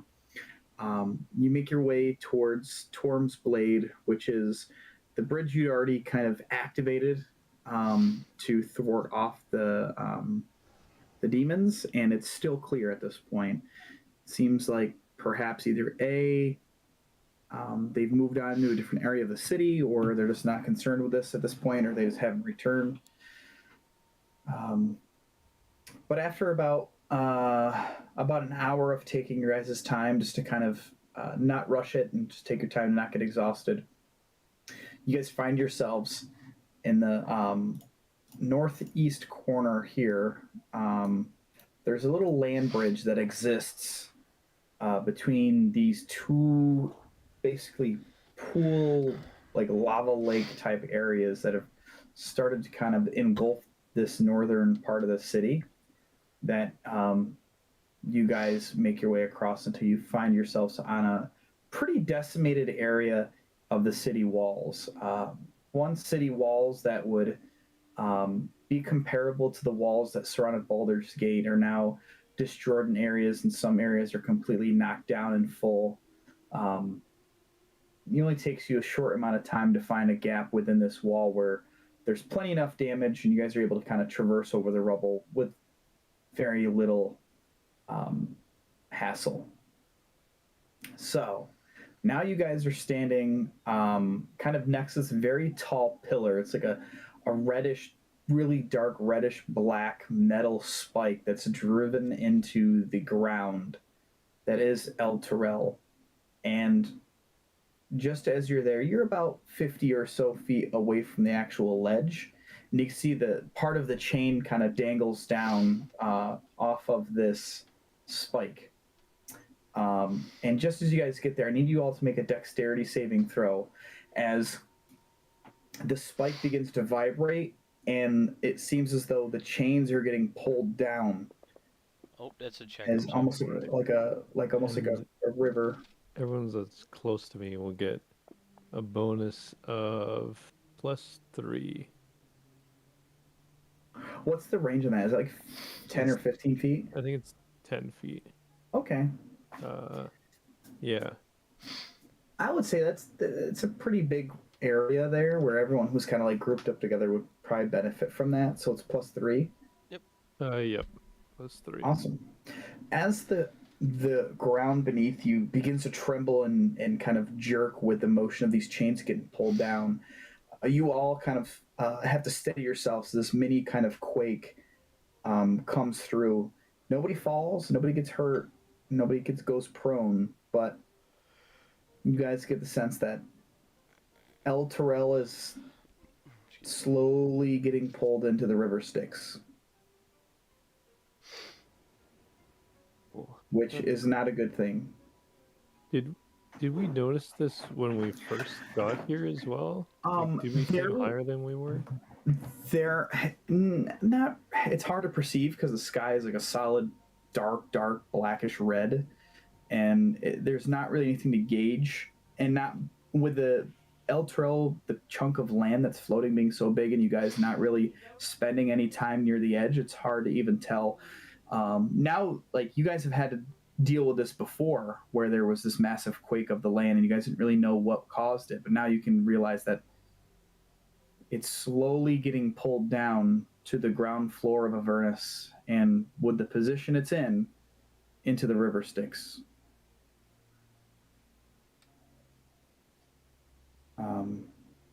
So, are you guys mounting up to head down the chain? Yes. Yeah. Okay. So, you guys kind of look at this big metal spike that's lodged in the ground with the chain. You can notice that each chain link that's coming off of this, each link itself is 30 feet long and 20 feet wide. And it's formed of this infernal type iron that's, it's warm to the touch. Each chain link has like a diameter of about 5 feet. It's pretty thick. You can see that there's these metal barbs that come off of it that are so large. They're like a foot long iron barbs that don't really pose you any risk right now, but you get the sense that perhaps they'd make good, climbing pegs to kind of use to navigate down the chain. Are you... Whoever wants to bless, whoever wants to use potions, now's the time to do it. Yes, potion of climbing for... Excuse me, Dimwak. Okay. Slurpy, slurpy, yum, yum, yum, yum, yum. Where are we at? Da-da-da. And apparently dexterity 9. Oh, why did I do a dexterity save? I don't know. I think I clicked and dragged accidentally. Yep, I sure did. And then I believe Dimmick gave one to Hadron. Let's see. Escaping the siege is what we're doing. Let me pull up the music set for this. Oh my god, it's taking forever to load. Here we go. There's literally a music set called Climb Down. I love it. As you touch, everyone kind of grabs onto this infernal chain link. You can hear the shifting of metal clack and clang as it kind of moves ever so slightly. There's a fiendish type magic that is exuded from these chains. Are you guys going in any specific order down the chains, or the same marching order probably? Probably same, yeah. I might go down first. That way, in case anyone falls ahead of me, or falls that's above me, I might be able to catch them. Okay, so perfect. It's very important for this encounter here to make sure we have numbers and stuff right. So I think the potion of climbing lets you climb at your movement speed. That is correct, and I get advantage on acrobatics checks. Perfect. Athletics. Athletics, I'm sorry. Yep.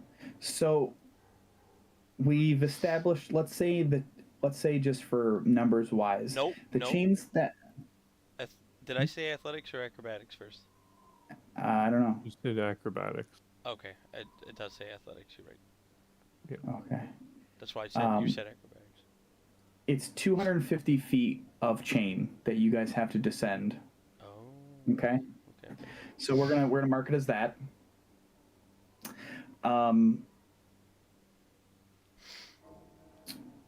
Now, let me have to go through and look at everyone's movement speed. Quinn, what's your movement speed? 30 usually? Yes, Okay, so are you using a potion or anything like that, or are you just climbing normally? just climbing. Okay, so your movement's gonna be 15 feet every turn, which equates to each turn is a 6-second time span, so you can move 150 feet in a minute. So it'll take you 2 minutes to descend down this chain.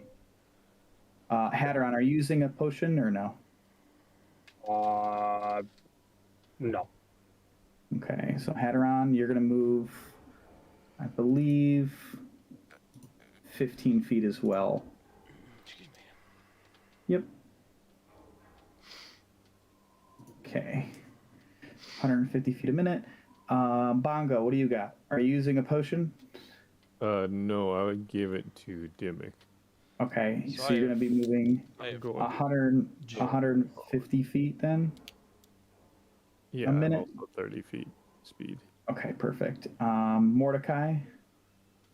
no, I will not be taking a potion. 150 feet. Yep. What about Dimmick? Dimmick is taking a potion, which makes his climb speed 30 feet. So he could potentially move 300. He could basically move down this whole thing within a minute. But since he's not going first, he's going to be limited by the speed of the folks who are in front. So, Correct. well, for this, I'd probably assume the party's just moving in unison, Jace. kind of taking your time. So, like I said, you guys start to descend down this. I need a couple things. You feel this fiendish energy kind of pulse through everyone's body. I need everyone to make a constitution saving throw. For fuck's sake, I knew I should have blessed. +3. +3 to everybody. Nice, JD. Nice. Oh my god, these rolls. Natty Oh. 20. Oh. Oh no. Dimmick. Okay. So, Dimmick, you take 3d6 necrotic damage on a failed save, and everyone else takes half damage on a successful one. So I rolled 14 points of damage. So we'll Oh. divvy that out. So are you guys able to? I take another 14 there, so I'm at Yeah. 28.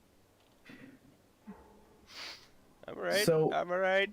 I'm alright. When did you get so injured, Dimmick? From last session when we were fighting. So Mordecai takes 7 points. Hadron, you take 7 points of damage, just from being in contact with this infernal iron chain link.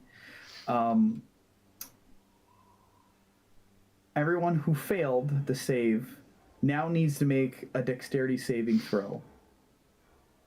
Oh, for fuck's sake. So that would be you, Dimmick. You still get +3. So 17. Still get +3. All right. Wow. Nice. While it does hurt, your grip strength is still there. You guys kind of make your way about halfway down without any issue of falling or needing to use athletics or anything to kind of save you from falling. I need everyone else to make one more Constitution saving throw as you guys are making your final leg down this chain. You guys can see the ground floor is about 100 feet below you. Let's see. This time Mordecai. Oh. Okay, Mordecai. You take 10 points of damage, and everyone else takes 5. So update that on your sheets. Mordecai, you also need to make a dexterity saving throw to keep your grip on these chain link. Natty 20! Ooh. That's a dirty 30, boy. As you kind of like grab onto the chain link and you can feel the pain, it's singeing your hand like this almost like this necrotic force is just having its way with your hand, and you know it's going to be ugly when you get down there. But thankfully, everyone makes it down the chain in one piece, not unscathed, but the first thing you notice that when you get on the ground floor is off in the distance, there is combat. Not with you, but there's this demonic like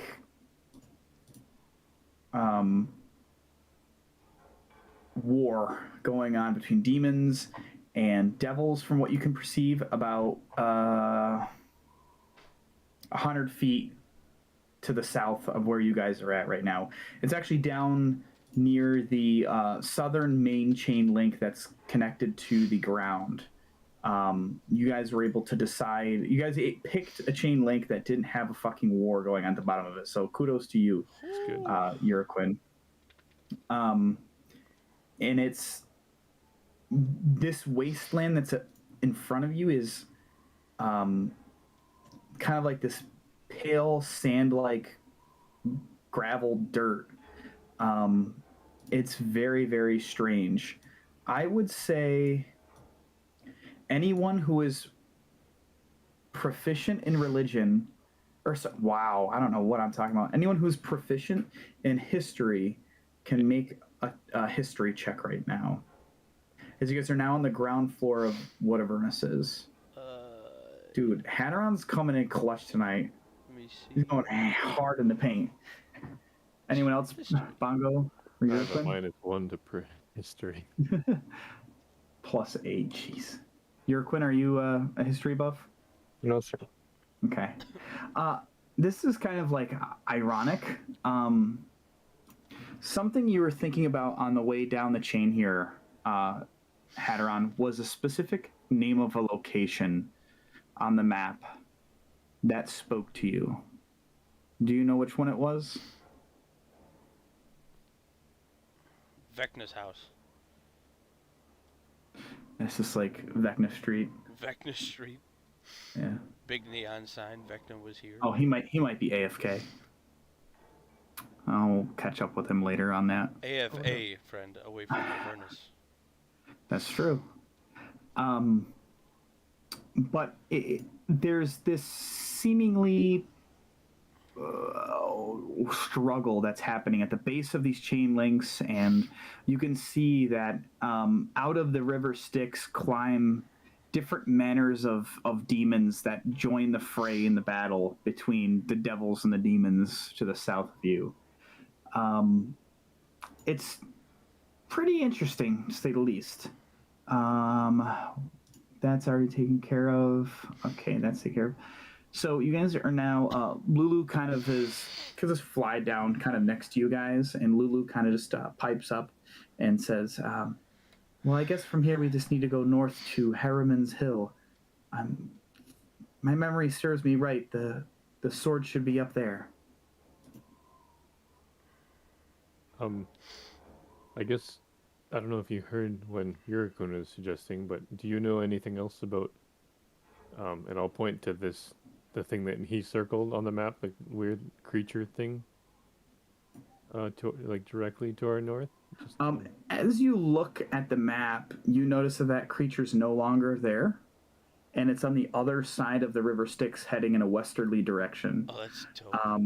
You look closer at the map for a little bit, and you can see that the river Styx that's drawn on this map kind of has has motion and flow to it. That some of the images of flames move ever so slightly, almost like in that 3D holographic thing where like you can take a picture and kind of rotate it around and it moves. It's kind of like that. It's almost as if the map is kind of alive at this point. Um, Oh, well, never mind then. I guess we lucked out with that. um, Guess we but can go Lulu right seems, along the coast. yeah, Lulu seems pretty confident. She's like, I don't know how far away it is from here. It could be minutes, it could be hours.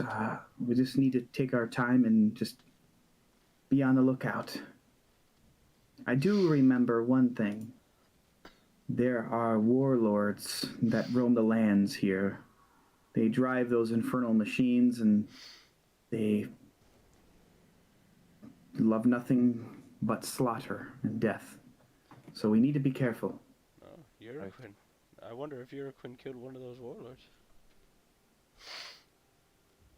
It's quite possible. Typically, infernal machines of that nature, of that stature, are reserved for warlords. They piece them together from destroyed vehicles they've encountered within the wastelands.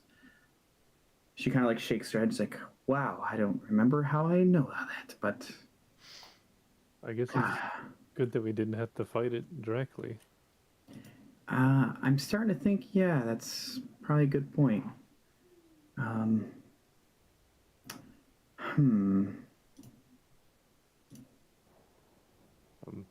Let's see. Is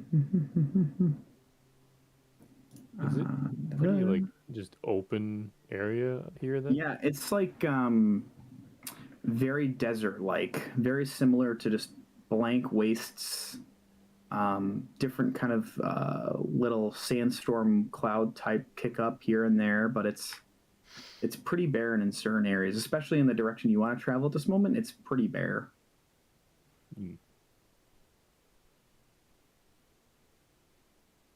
Well, now that that creature's gone, we could try to cut up north and save some time. Or we can just keep our initial path. I think maybe getting as quick as we can would probably be better. I can't tell from here or on the map how long it would take to go around that mountain-looking area. Lulu's like, I do know that certain areas of interest within Avernus, it's strange. Sometimes they're closer, sometimes they're farther away, sometimes they're in different places. But it's interesting how it seems the map is adapting to that. But it seems to be in the general area that the point of locations of interest are. Right. Do you think it would be dangerous to travel along the river, even though it's faster? Well, we just seen some demons crawl out of it. Unless you want to risk something catching us off guard. It's too bad we don't have one of those vehicles. We should probably keep an eye out for one and see if we can get our hands on one. That's not a bad idea. It would make travel here a lot easier. Might be pretty interesting. All right. Well, I feel like Uraquin, you might be the most. Well, I'm not sure, but what are you guys thinking about traveling, either along that initial road or? I think whichever way we go, we need to have someone looking at that map at all times to let us know if there's something coming close to us or if something's changing. Bongo, I need you to make a wisdom check for me. Sure.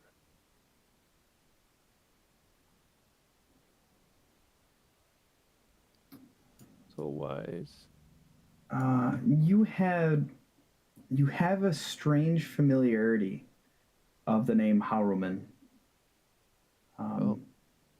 It's a name you used to know in another life, but the name for the person who it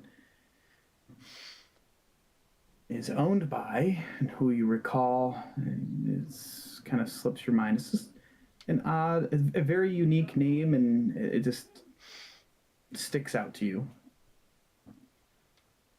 Even if I don't remember much about it, do I feel like negatively towards it or positively?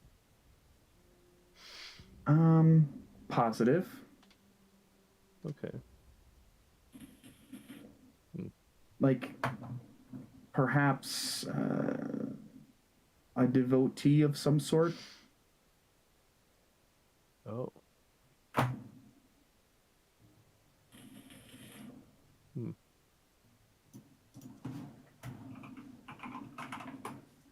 Saruman. I think I probably won't mention that at all out loud, at least for now. Just, um.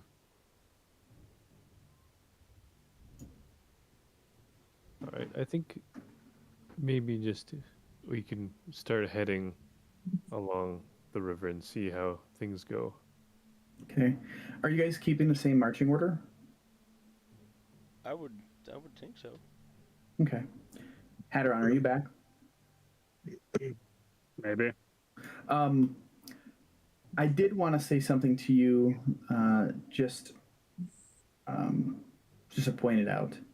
There's a location on this map that stands out to you. Do you know what location it is?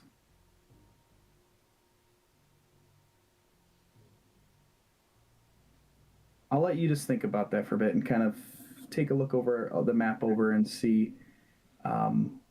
There's a significance of a specific location here for you, which Yeah. just something to kind of keep in mind. So, Uraquin, since you're leading the pack, I would like you to make a. Now that you guys are on the ground floor, you notice one thing. It is strange. It's like you guys are all slightly got that strange buzzed-like feeling where it's exhausting to be on this plane. I need everyone to make a Constitution saving throw. Now that you're on Avernus proper, it's a different ball game. Constitution saving throw. Where are the buttons? Is that +3, Bongo? Yep, +3, all saving throws. Wow, Thank you God. sons of bitches. While you guys do feel weakened by being here, you guys do not suffer any exhaustion points. So That would have been shit. just barely saved on that, Mr. Bongo. Oh man. So, Uraquin, I need you to make a survival check. If anyone else, I'll say this: if anyone else is proficient in survival, you can assist Uraquin in this check. I am. I'll assist him. Perfect. So you can roll with advantage if, yeah, you can roll advantage. Right. Wow, man. It's bad. You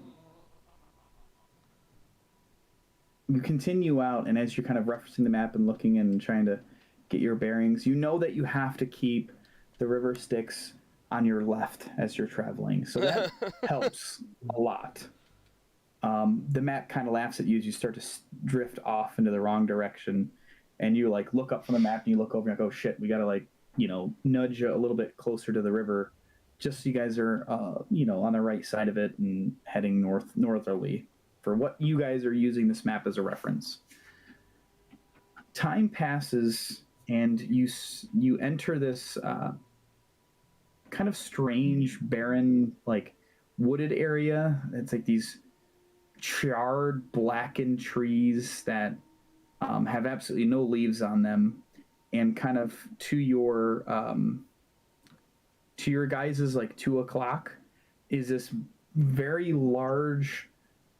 It looks like a volcano, but there's more of like these root-like arms that kind of come out from it. So, and there's like smoke billowing out the front. It's about 300-400 feet off into like northeast. And you're looking at the map. You're like, okay, that's Bell's Forge. It means like we're getting really close now. It shouldn't be much farther now. It's probably been a good 4 hours that you guys have been traveling. Jeepers. Time is strange in Avernus in the Nine Hells. There's no day-night cycle. There's no real easy way to track how long you've been here. But I would say it's starting to get to the point where you guys might want to rest to avoid getting a point of exhaustion. It's been a long day. You guys have done a lot. A lot of things have occurred. It might be a good, like, when you're leading the pack and you find yourself slowing down naturally just from being just tired, and you don't even know a sense of how long you've even been awake. But it's probably wouldn't be a bad idea to head for a site or pitch a tent or do something. Everybody, I think we should take a rest. I know it's kind of The map asks if you're going south, which is hilarious. Law, dude. I mean, we could try to get up to that tree-like thing up here. It seems to be Bell's Forge. As long as it doesn't erupt on us, it might give us at least a little bit of cover. Yeah, I've got something that I can. As long as we find a safe-ish place, I can help out. I can do this. So let's find a little alcove or something that's a little hidden. Yeah, that sounds all right. Whereabouts are we on the map, Tim? Oh yeah, let me mark a little spot on here for you are here now. About right here. On Yurquin's little. Got it. road. How long would it take us to get over to Bell's Forge? It's only a few hundred feet away, maybe like Bell's Forge, maybe like half a mile away. Okay. It would be like, maybe 15, 20 minutes to walk. Yeah. We probably shouldn't make camp next to the river. I agree with you, Quinn. Let's get closer to the little volcano looking thing. All right. So we'll go snuggle up in between the roots here or here, probably the first one, right there, and we'll call it home. I'm down with that. Okay, so you guys start heading in there towards the Cow Cove, and when you're holding the map, and it pipes up to you as you get close, and it's like,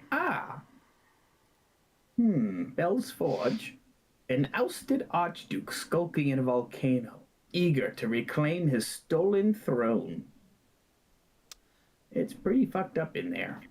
Great. Okay, great. You approach, and you can see there's this stone-like. It literally looks like a giant tree with the roots are coming out.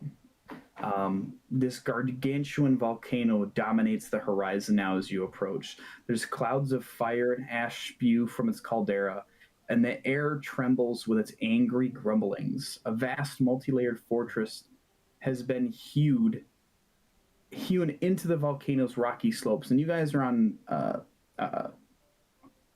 the what would technically be the western side, which is away from where this fortress has been built into this.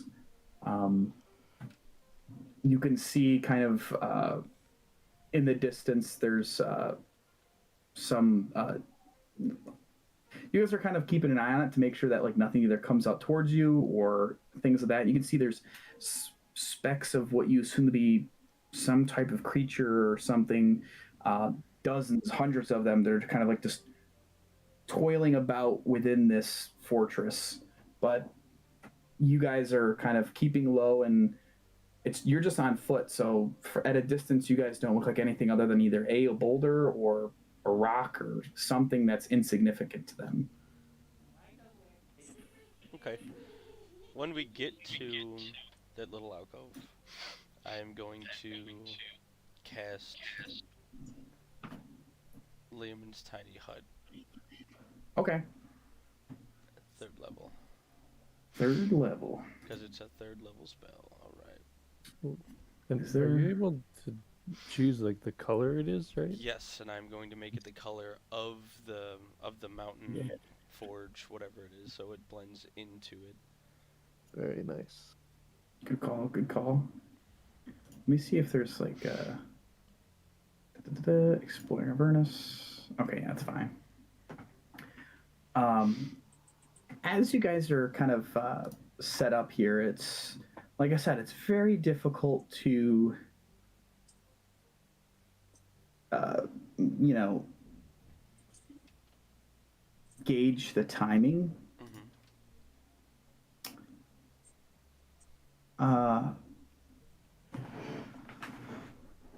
Let me see here. As you guys are kind of relaxing and just heading, I assume, for a rest. I think you could fit everyone within inside your hut because Yep. there's Eight creatures up to medium size. That's perfect. Are you guys just gonna take a long rest here? Yeah, that's probably the plan. Yeah, Okay. Even though we're in the hut, I think we should maybe still have someone keeping watch in case something Have a look. tries to Uh, investigate. Yeah, I was gonna say Hatteron can stay on watch the whole time. Yeah, Hadron doesn't need sleep anymore. Meditation stuff. All right. He no and, longer requires sleep. Sleep is for the weak. And I'll probably, even though I guess it's a very small circle area, I'll be on the side like closest to like where like close away from like the Bell's Forge main part, so I'm closest to any dangerous stuff that might come out for my hammer to go off. Awesome. Yeah. And sleep. I actually haven't expended very much stuff, but and Sweet. I'll probably pass out rations to everyone because I don't know. Oh, would it be? I've got rations Everyone on me, has rations. Yeah. and so does Dimmick. Sweet. Franklin grabbed rations before he left Yeah. Rivington. Oh, awesome. So, since you're kind of staying awake for the night here, Hadron, could you make a perception check? Just kind of keep an eye out, make sure no one's gonna be wandering in your direction. Dude, your rolls tonight have been fucking fire. Absolutely. Jesus. You're looking out in the wasteland here, and it's quite barren. You kind of take a seat and you kind of lean up against a portion of this rocky root that's coming off Bell's Forge, and it's this strange calm. There's a few gusts of slight wind. You can see off in the distance strange creatures walking the land on the other side of the river. You can see off in the distance. Now that you're here, you get a better sense of distance-wise. You're probably going to estimate this with being, literally every time I have you roll for like a mathematical like height distance thing, you always like smash it. So like, we'll just say story-wise, Hadron's really good with math. It's maybe 3 miles down towards El Terrell. And it looks so small now comparatively to everything else that you're seeing. And it's like it's such, at this point, you hate to think this way, but it seems so insignificant in the grander scheme of things. This little tiny piece of rock that's in this plain, this is a very, very fascinating circumstance. But for what you guys can assume to be a long rest amount of time, you guys awaken rested, and you guys get 100% health. You guys have all your slots back, all of your things. Make sure you roll for your thing of sending, Bongo. I believe, last time, like last morning, I rolled and it got all my uses back up. Damn. So I'm good there. Because I didn't use any today. Sweet. Well, you guys are at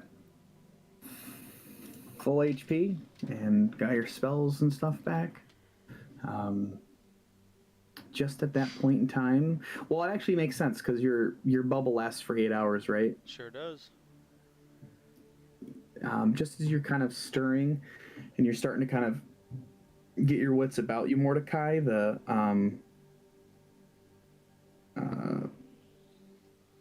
oh wait, is that Dimmick who made that? Mordecai. You kind of blink your eyes a little bit and you see the domes start to fade just as you guys are starting to awaken from a rest. Now that you guys have, are continue on to this another day within Avernus, everyone needs to make a Constitution saving throw.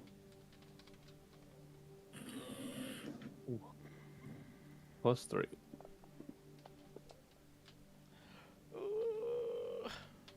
+3. Ooh, Divik barely misses it.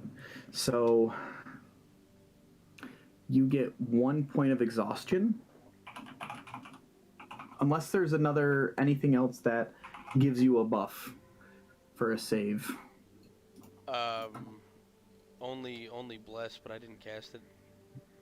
Oh yeah, it wouldn't really work in this situation. It also only lasts a minute, and this is from like just being in Elturel or in Avernus, right? Yes. Right, but it would still help on saving throws. It would give me advantage on saving throws. Right. But still, it wasn't cast, so. Negative. I have a point of exhaustion. So that means my I have disadvantage on a bunch of stuff. Ability checks. Ability checks, okay. Just checks, nothing else. But you guys are awake and you can hear there's, the rumblings and stuff of Bell's Forge behind you. You guys are awakened for a new day. What would you like to do? Is everyone ready to start walking again? It shouldn't be too much further. I think it seems we're almost there. It's not a bad idea. Oh. We'll hug this root or whatever on the way out and hang a right at the end, and Yeah. hopefully we can catch the road from there. Hadron, you didn't see anything in the night, did you, around here? Or? Yeah, I didn't really see much of anything, Bongo, honestly. For what, no pun intended, hell, it was rather quiet. Right. Well, I guess that's good. Oh.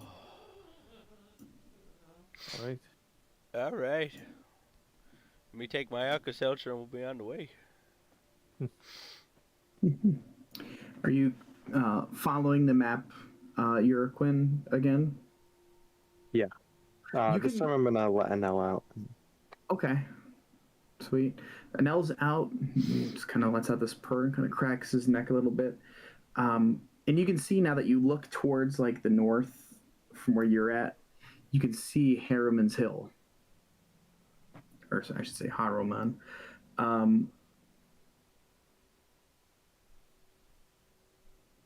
Do I see any creatures that have made its way to Harmon's Hill?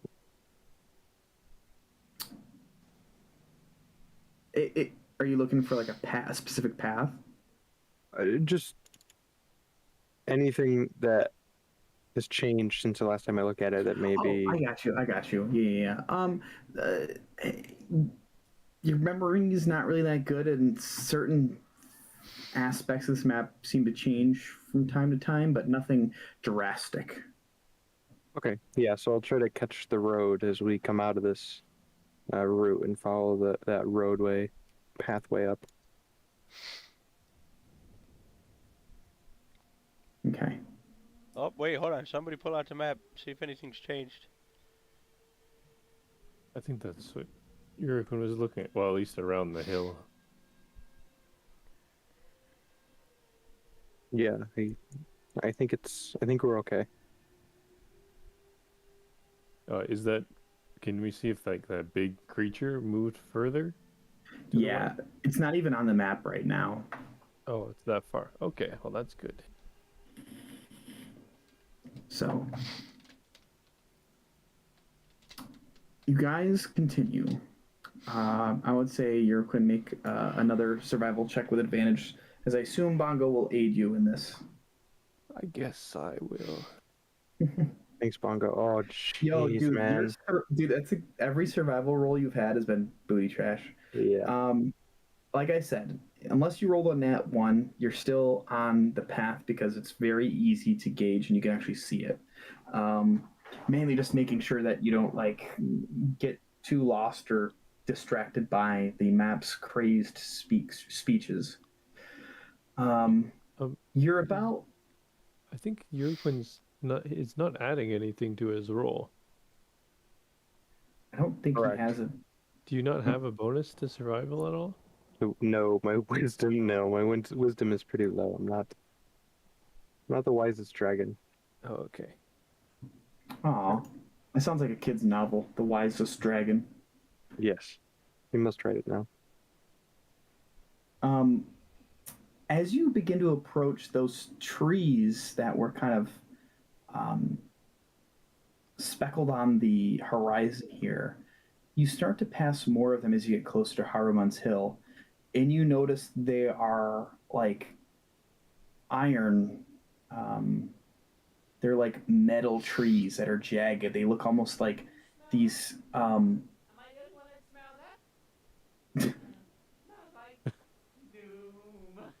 Smells like doom. You said it the best. Christ almighty. These trees have these branches that look more like iron fingers that reach out.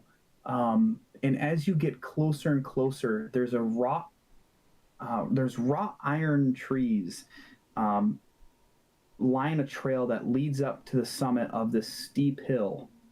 And as you guys are kind of walking and observing, anguished knights are impaled on these trees, metal branches.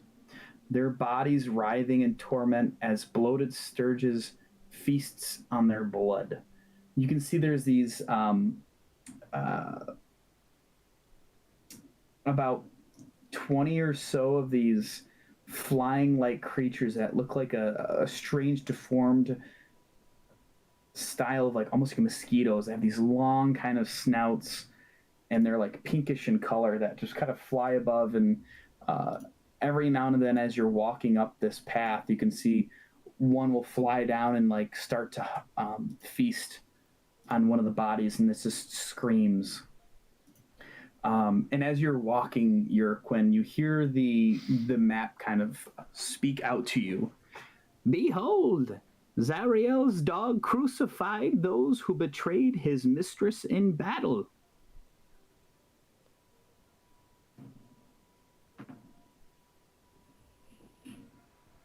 You guys just going to continue up to there's a larger iron tree that's at the crest of this hill, and Lulu kind of just blurts out, "The sword. It has to be up at the top of this hill, perhaps by that giant tree." Well, I guess. All right. Just I guess everyone keep an eye on these flying things. Hopefully they don't notice us. They seem to not take interest in you guys on foot at the moment. It seems like they're very interested in the bodies that are pinned up on these iron metal trees. They these creatures that are flying about can't be bigger than 2 foot long. They're probably about the size of like a I don't know, maybe like a flamingo in size. They're big, but they're just not super big. Flamingo. I kind of want to be. I kind of want to be sneaky. I think we all should be a little sneaky going up here. We don't know what's. Yeah, I think I don't know that's what's fair. going on here.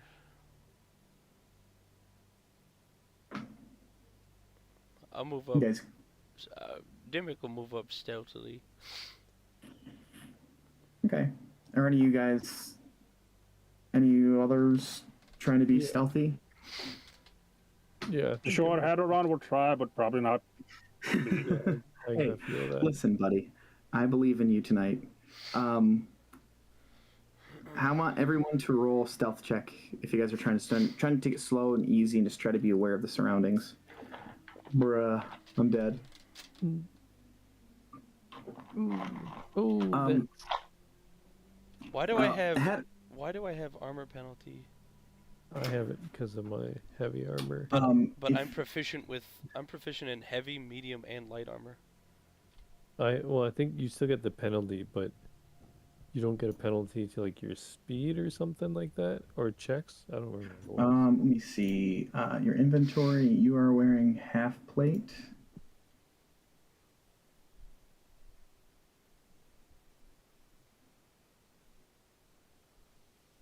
Let me see. Let me look something up.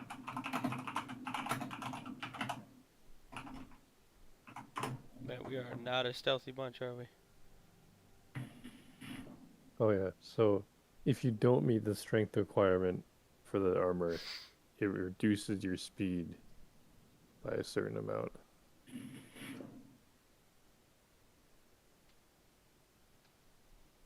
Let me see. Let me check something really quick here, Pat. You're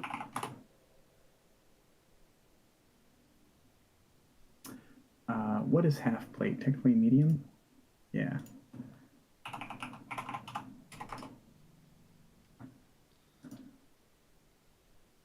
So, the only way you can get no disadvantage with medium armor would be to take the feat Medium Armor Master. Unless you have that feat, it's going to give you disadvantage.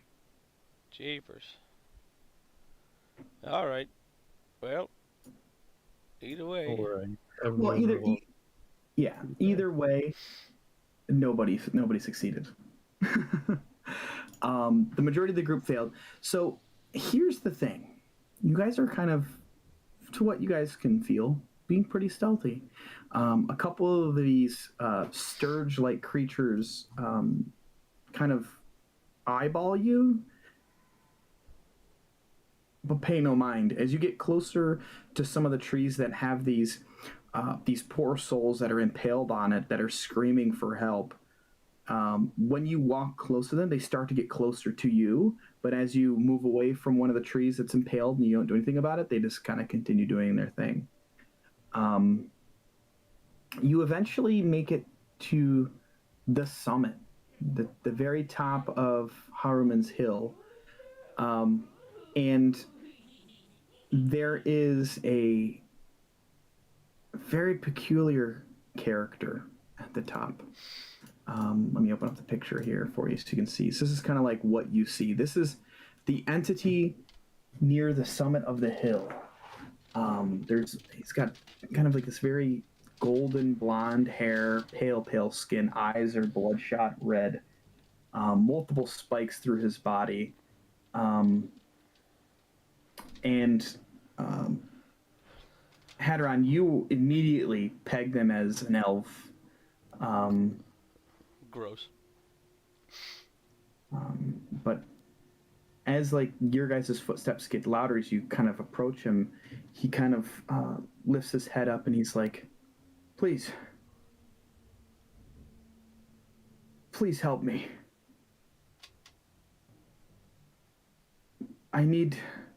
My soul needs to move on. This is a cursed place. I've been here for far too long. Please. How long exactly? It seems like eternity.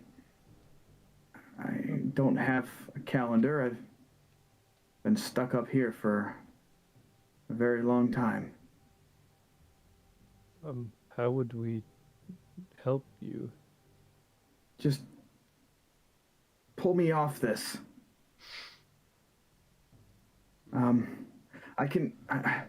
You seem lost. I have information. I'm not going anywhere anytime soon. Can I ask why you're up there?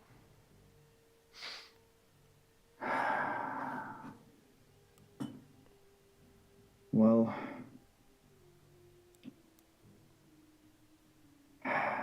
I betrayed the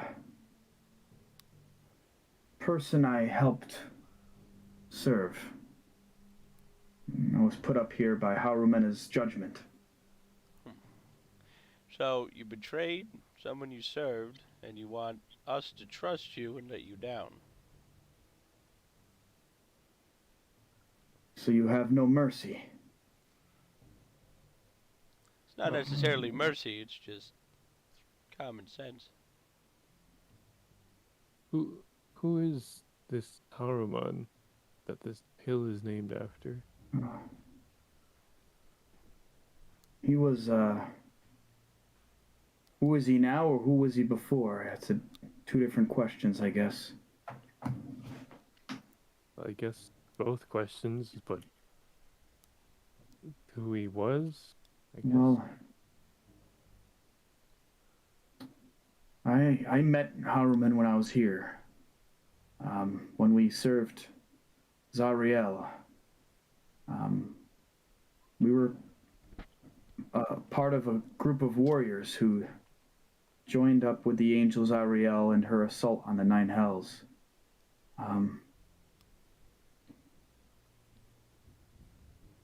I worked with Haruman quite a bit.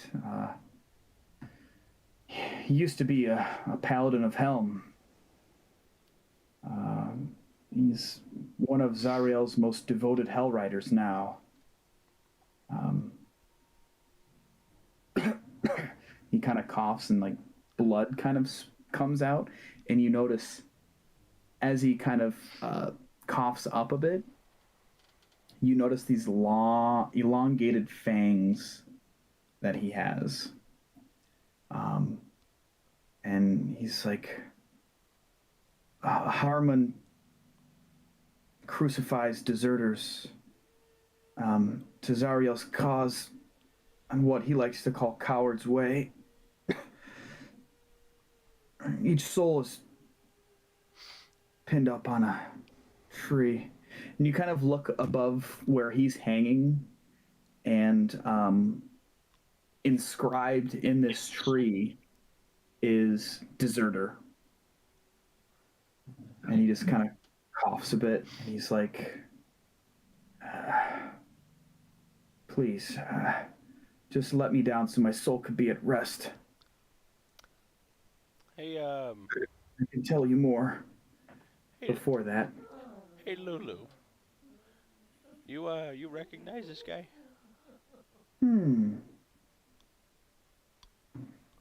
Let's see if she remembers him. I mean, that was the same question. Nope. Listen, can we trust you? What I kind don't of question is understand. that? I have nowhere to go. Once I'm taken off this pike, I'll fade to nothingness. Here, I'll Really have no reason to lie to you. Can I insight check that? and actually before I'm sorry. can I cast Zone of Truth on him? Ooh, yeah, sure. And as I'm casting it, I will be like, if you will allow this spell to affect you, and we ask you some questions. That's fine. I don't have the will to resist. You can do it. I guess. He doesn't even make a save. Then go ahead and ask him something. Yeah. So then I'll. So, you're sure we can trust you? Yes. I didn't realize I was coming to the Nine Hells to turn into this. All right. Let's get him down. No. Nope. I have to warn you. If you take me down, there'll be nothing left of me, and Haruman will come. I don't think he should come down regardless. Well, He's I would really- been judged by his peers, and the punishment has been Please. decided. Is We were coming here to wage war in the Nine Hells, and I was put here. You were put there because you deserted. You So, were put there because you broke the rules. What do you want us to do with you? If we can't take you down, we can't leave you up there. There are a few more things I should share with you before you take me down. After coming through the portal into Avernus, you didn't even ask me what my name was. I don't think we need to know your name. Not yet. I don't We will- fucking like this guy. Can somebody fucking take him down to a different tree? Hadron, do you want to take a Get the walk with fuck him? out of my face. You're the type of people that would fucking kill. And is that's your why name, we won't you bring you scumbag? down. Everyone else here, and he just ignores you. What is your name? My name is Jandir Sunstar. I'll look at what's her face? The elephant. Just Who, Lulu? yeah. Oh, Does she? No, not that natural one. She's basically a potato now. Okay. No, I'm just kidding. No, she isn't. She has no idea who this is. Okay. And he's just kind of now looks towards you, Urquin, since you're the one treating him with dignity. And he's like, he used to be a warrior, but I was cursed to an eternity of undeath, and I tried to redeem my corrupted soul by hunting down those that are of my kind. I heard Zariel was going to lead a crusade in the Nine Hells against the devils and demons.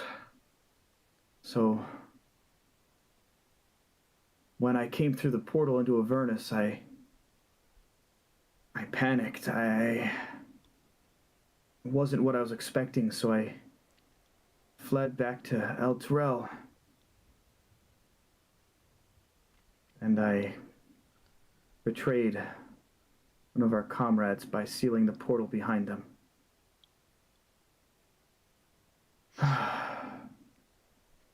This was before El Terrell was brought here. Yes. Do you know why El Terrell was brought here or how? It's above my need-to-know basis from Zariel. You- Um, Do you know what happened to Zariel? We've heard and like you said that they were trying to attack the Nine Hells here, and now it seems they are a part of it and just as bad. Like It's just- something corrupt them, or do they just choose Yeah. to change sides? some souls who aren't as strong, easily corrupted. Zariel's bloodlust for killing demons and devils consumed her until she became the very thing she wanted to fight against.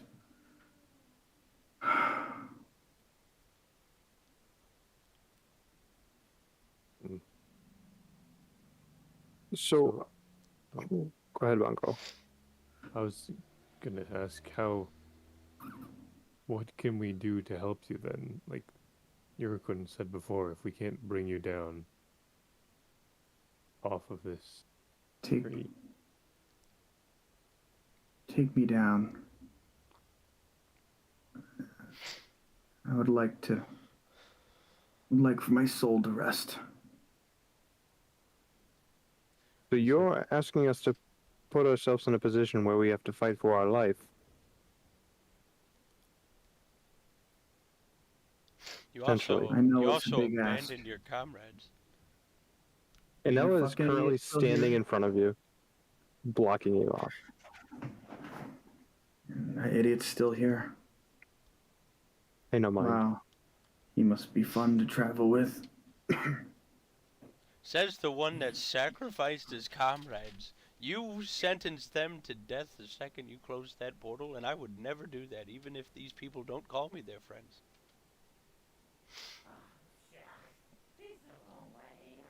He just kind of is just resting there, just not puppy dog eyes towards you, Euroquin, but like a look of like, I just want to be released from this eternal punishment.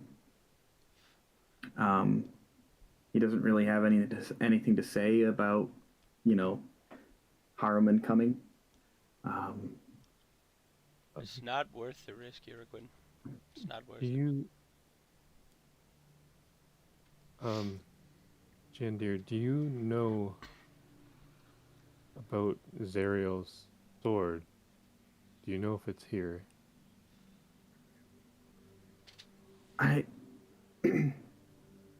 The last time I laid eyes on her, she was still wielding it.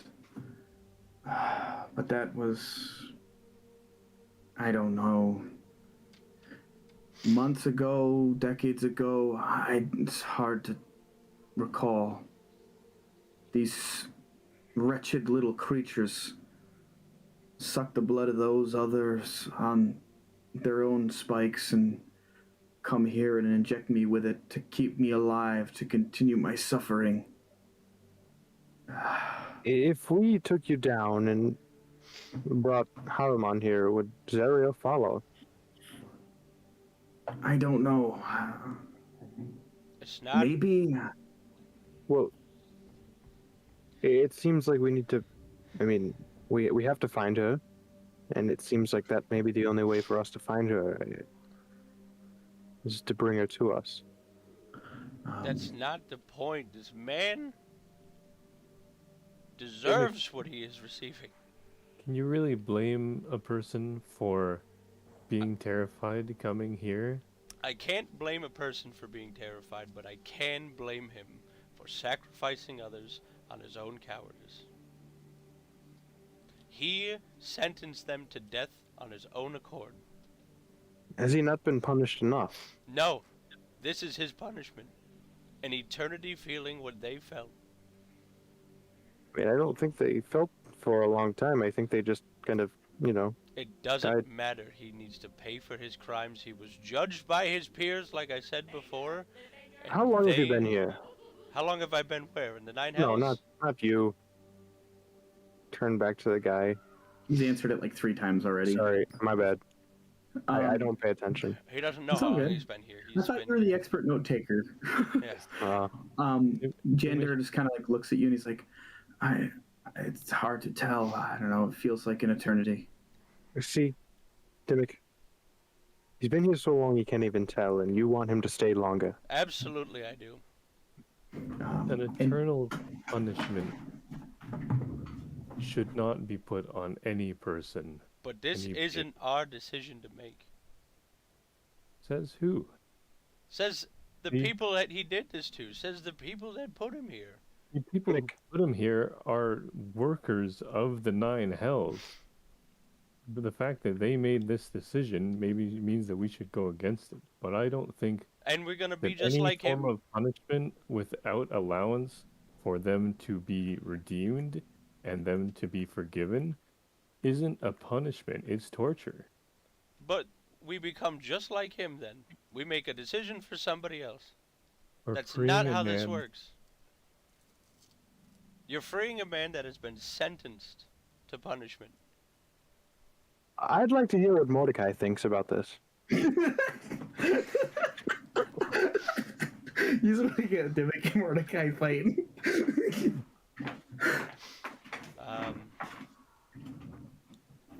Well, I see both halves of the conversation. Really, I'll tell you this. I mean, hey, I'm not done. Stickman. I see both sides of the conversation. I understand why Dimmick is upset. He has every right to be. He's not wrong. He was sentenced to whatever this is, punishment or not. And what he did was awful. On the other hand, I do see where it could be righting a wrong, freeing him from whatever torture that he's enduring, but I don't know. something about it just doesn't feel right. I feel like there's something more to the story that we're not getting. I mean, I know you did whatever you did to make sure he tells the truth, but Yeah, very least he doesn't he's have to not lying. he doesn't have to he has to tell the truth, but he doesn't have to tell us everything, you know? Fine. Ask him if he's leaving anything out. If there's anything more to the story that we don't know. I could tell you about what happened after I retreated. Okay. Yeah, tell us. And just as he kind of says that, Jeffrey pulls on your ear to try to get your attention. Oh, yeah. And Jeffrey's like, I've been a minor deity for a while now. And I'll say this, my followers, no matter what wrongdoing they do, when they pass, no punishments should be for eternity. Because your life isn't eternal, so your punishment should not be. But that's just my point of view. What do you think, Helm? I agree. That is fully what I think as well. But I do agree with Dimmick that if Dimmick doesn't want to be involved, then perhaps he shouldn't be the one pulling him off. If he really doesn't, if he wants a dissent, then he can. But this isn't a monarchy, Dimmick. We are a group, we are a party of adventurers trying to do the greater good. Let's hear him out on his story and see what he says. I wasn't assuming that it was a monarchy. I was simply stating my opinion. But all right. Well, you should lead off with, it is in my opinion that we do not take him off, because perhaps you wouldn't make so many enemies, Dimmick. Listen, I believe death comes when it comes. That's Understood. it has a time and a place, and if this is not the time, Well, I don't know too much about the planes, but I assume that he must have died to come here, unless he just never... 'cause you said you left, correct? Yeah. So, So, there was a group of us deserters that returned back to El Torel. We never ever revealed the shameful retreat and betrayal of Zariel. We never ever spoke that to anyone. It was a badge of shame that the Hell Riders, as they became known, would wear in secret until the grave. After years of guilt and anguish within the city of El Torel, I chose to face the sun and throw myself on Lathander's mercy. Apparently, my prayer landed on deaf ears because my soul was condemned here to the 9 hells to suffer for my sins. And then once again, to add on top of that suffering, impaled on this stake. And just as he finishes that up, Lulu kind of starts to flap her wings a couple times, a couple faster swipes, and you can see something in her turns, and she has an extremely angry look on her face, which you haven't really seen before with Lulu. And then she kind of does this, like, that she flies up a little bit so she can look down upon him, like a pitiful look. And then she kind of turns to you, Bonk. She's like, I'm sorry, I've made a mistake leading us here. Do you I mean probably should ponder my dreams in more detail to discern the sword's whereabouts. I have a feeling the sword is within the Bleeding Citadel, but I don't know where that's at. Right? See if Lulu's being truthful. She's within the zone of truth. You can make an insight check if you'd like. I guess, did she fail the check? Because I would know if. Do you know? She didn't even bother.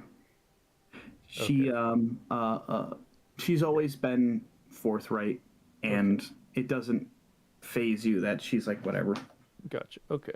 Do you? I think I was mainly put off by the anger that she suddenly has. She's just you.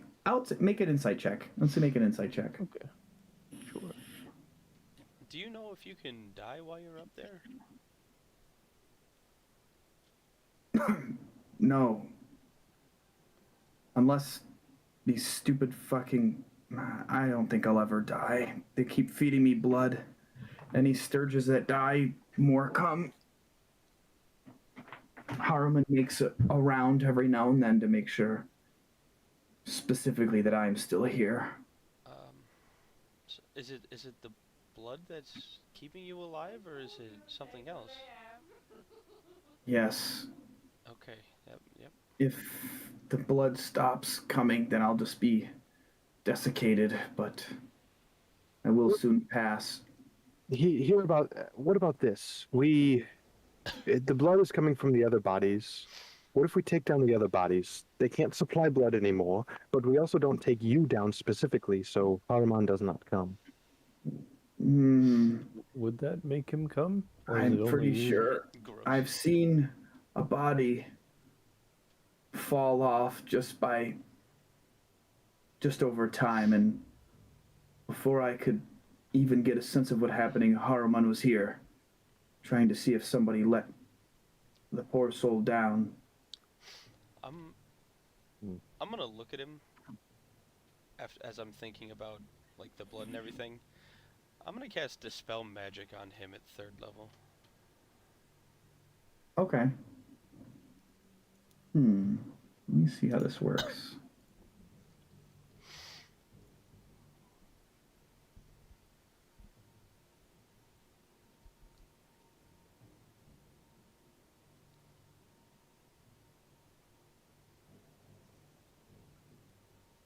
I guess I'm curious as to what you're attempting to do with the Dispel Magic. Well, I guess I don't know if the blood is magical or not, or if it has Oh, any okay, sort I of got you. magical properties.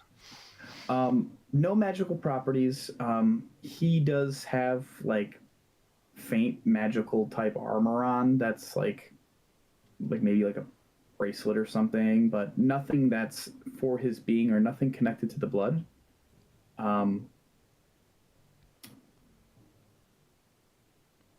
Hadron, you kind of pipe up from your background in certain things, and it's clear that they're just kind of these sturges that are flying about are just kind of coming back and forth just to kind of keep him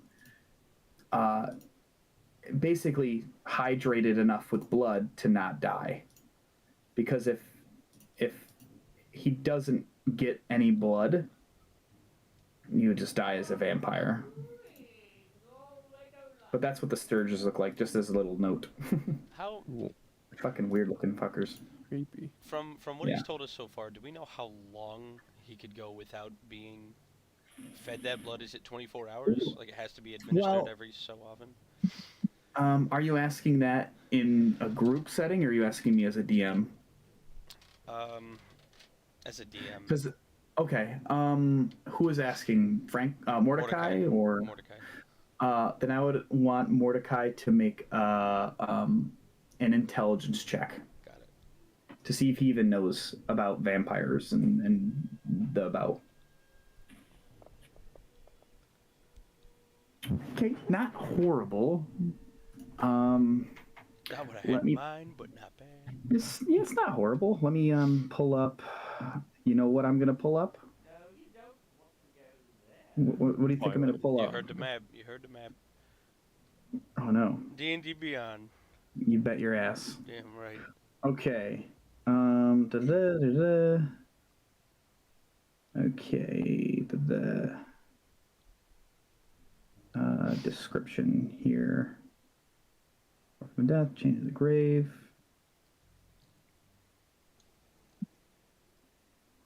trying to see.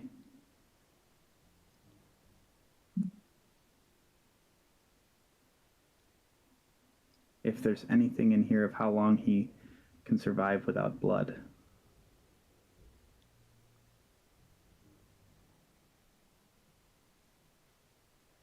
Da-da-da-da.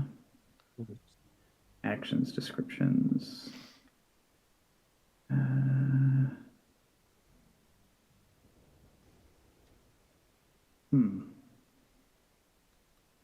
I'll have to go to the Google now. I looked on Google and it says 36 days. Jeez. I was thinking it would be. But that was just the first thing that showed up. Along without blood.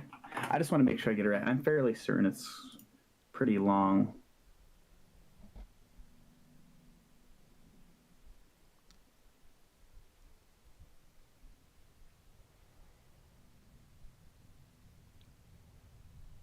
Yep. Right about a 310 days. So quite a long time. How many other bodies are here? Dozens. Ugh. How many of those mosquito sturges? You're looking up like a rough estimate of what you're counting, about 20. With your insight roll, Bongo, you just get the sense that Lulu was one of the people who was betrayed by him. And she's just, once she heard him talk more about his story, it unlocked that memory that this is not the place we need to be. This is where he's being punished.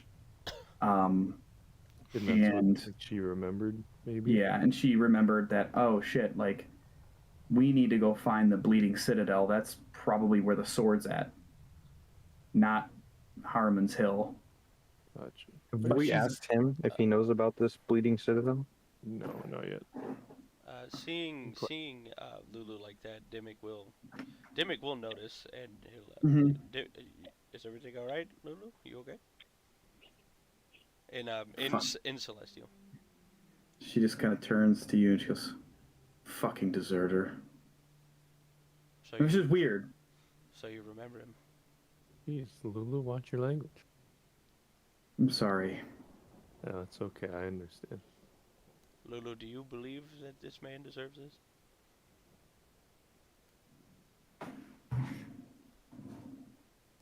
Let's find out. Let's see if there's any information here on what her. Let's see. Meanwhile, this homie could show up literally any time, and we're all just standing out in the middle of the open. Quick, pretend like we're dead. Right. Let me roll for her. Let's see what she thinks. She is, I would say, with her alignment and what she rolled, she would say,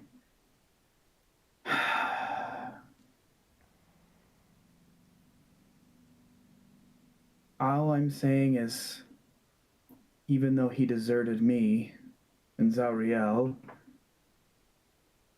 it's not half as bad as what Zariel has been doing here. What she has done. I certainly wouldn't force him to suffer for eternity. He came here to do something good.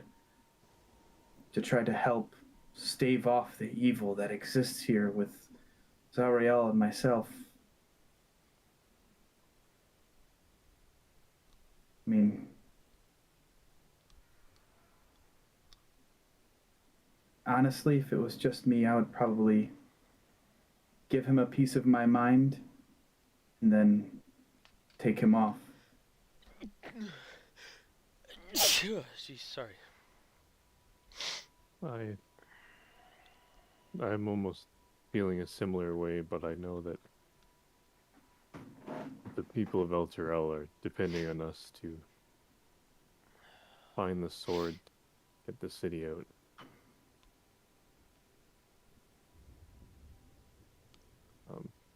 You people, listen. You people do what you want. I want no part in it.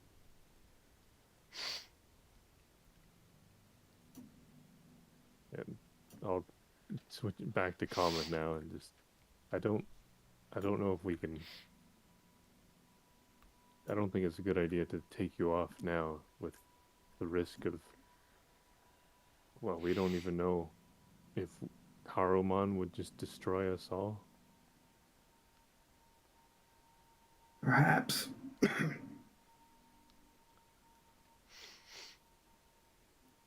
Um.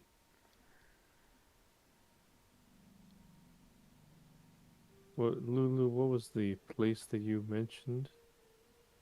That you think the tower, the sword is now?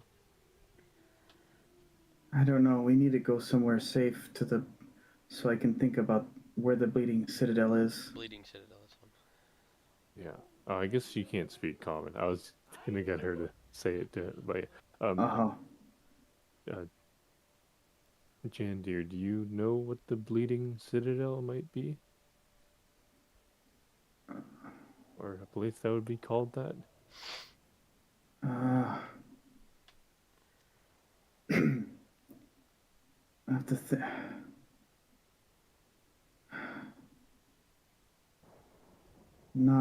Not really. I haven't spent much time here.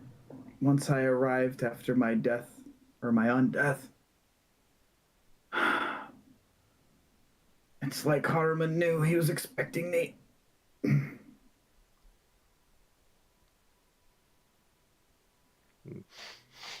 sorry. All right. Well, and I'll look at, well, mainly Euroquin, since he's the other person who's been mainly compassionate towards the guy, and just, I don't think we can take you off now, but if it's within my power, I'll make sure to release you before we leave the city. Fine. Whatever. Does there seem to be a common place that these creatures are putting the blood into him? Like, is it in an arm, or like, is it just wherever? You can see there's like puncture marks in his neck. Is that the only place? I mean, I would say make an investigation check of his body. Like, it's directly visible is on his neck. 8, not bad. It's hard to maneuver. There's no piercings within his armor besides the couple stakes that are coming out. There are some like strange like bite marks on his hands that dangle. But it seems like it's only where his skin's exposed where they're able to get in and give him blood. And it's hard to tell if the pierce of his chest there, like, you can see some of the flesh through it. So perhaps, like, you're thinking, they might be, putting even some blood on that to go into his body. But basically, you see, like, hands, definitely, neck, definitely, maybe where the stakes come out. What if we try to cover your skin so they can't get to it? If we had some leathers or something, maybe they couldn't get through it. Actually, I would like not to get fucking stabbed in the neck every couple weeks. Does anybody have anything we could use to cover him up? I have my old chainmail. I guess it's going to be very big, but I could at least cover your neck and torso.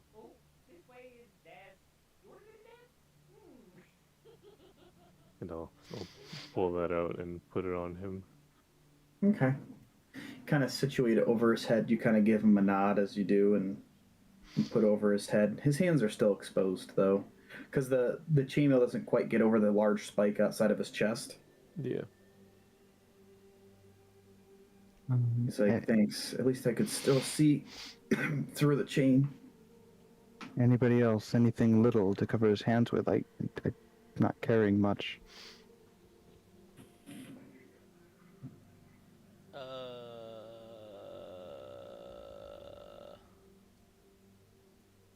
don't have anything else besides maybe wrapping rope around his hands. Yeah, I've only really got rags. There's nothing else I can do. Hadron, do you have any kind of opinion on this situation? Or are you just kind of standing there just like listening to the conversation happening back and forth? Hadron's just kind of like listening to things happen back and forth. Kind of keeping an eye out. Okay. I'll say make a perception check since you're kind of just keeping an eye out for me. Jeffrey kind of like nudges you, Mordecai, and he's like, does anyone have any like old leather satchels or any kind of pouches we could put over his hands and tie it? Oh, it just so happens that I have an empty bag. Oh. An empty sack. An empty sack. I'll pull out the empty sack, and I'll hand it to Uraquin. It's not much, but it's something. Yeah, one sack. All right. Whole sack. I guess Mordecai we gives you a sack. we had the one filled with tongues, and Ah, I was thrown over the cliff. yes. And also wisdom. NL, could you look around really quick for something while I'm tying this up here? For what? What are you looking for? Anything like that, leathers, anything that would cover him up? Like and on the protect ground? him? On the ground or on the other bodies? Oh, good call. Okay. Let's see. Let's take a look at it now. Make an investigation check. Do. Okay. Ooh. He rolled a 1 because he's got -2. Nice. GG. It's kind of keeping low to the ground, just kind of like roams about for a few moments and returns. And shakes his head. All right. Well, I do have this satchel of legume seeds. I could empty the seeds somewhere else and just pop them in my pocket, I suppose, and use the satchel maybe. I have a terrible idea. You're gonna cut off his hand? No, I want to Oh. plant a bean. No. Oh, you want to make a giant beanstalk here? I feel like that would be not great. Well, And here's also- here's the deal. The beans can do a whole lot of things. Oh, it's not just for It's not just for giant beanstalks. Okay. So you can make it do something? Unfortunately, when I got the beans, I was not given the bean chart with them. But they do magical things. So you wouldn't be able to. You would control know. them. Let me see here. I have the bean chart. Well, yeah, you would know because you identification on them, I did right? identify them. Yeah. So the table, I'll kind of go through these real quick. We already know about the toadstool sprouts Yep. because you roll a 1 and then you roll 100. 100 is the beanstalk. We get mushrooms or giant tree. 1 is a geyser erupts and spouts water, beer, berry juice, tea, vinegar, wine, or oil. My choice. 30 feet into the air for 1d12 rounds. A tree ant sprouts. There's a 50% chance that this tree ant is chaotic evil and attacks. Another being an animate, immobile stone statue in your likeness rises. It makes verbal threats against you. If you leave it and others come near, it describes you as the most heinous of villains and directs the newcomers to find and attack you. If you're on the same plane of existence as the statue, it knows where you are. The statue becomes inanimate after 24 hours. It's amazing. Another being could have a campfire with blue flames, springs forth, and burns for 24 hours. Another being could make shriekers sprout. Another being has bright pink toads crawl forth. Whenever a toad is touched, it transforms into a large or smaller monster of my choice. The monster remains for 1 minute and then disappears in a puff of bright pink smoke. Another being a hungry boulette burrows up and attacks. Another being a fruit tree grows. Another one A nest of eggs spring up. A creature that eats an egg must make a Constitution saving throw. On a successful save, the creature permanently increases its lowest ability score by 1, randomly choosing among equally low scores. On a failed save, the creature takes 10d6 force damage from an internal magical explosion. This one's equally wild. A pyramid with a 60-foot square base bursts upward. Inside is a sarcophagus containing a mummy lord. The pyramid is treated as the mummy lord's lair, and its sarcophagus contains treasure that I decide. And then the other thing's a beanstalk. So there's a wide variety of things that could happen. On second thought, I'm gonna leave the beanstalk. Maybe in a place where it'd be Yeah. a little less conspicuous and very bad if we get noticed.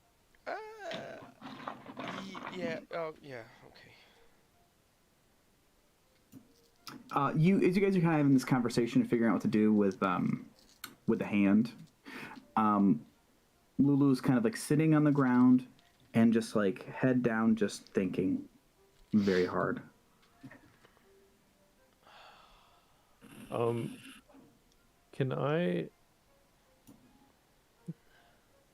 I like help Lulu think by casting calm emotions on her? Ooh, yes. So I'll do that just to help her out a bit. Oh God. Sorry about that.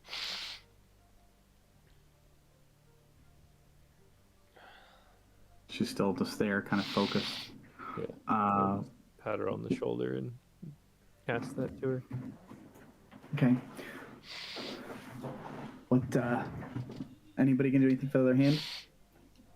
I have a satchel of legume seeds. I'll empty the legume seeds into my pocket, and I'll wrap the satchel around it. Oh my God, you've got a bag of beans too? Not magical beans, just regular ones. No, that's lame. What's this?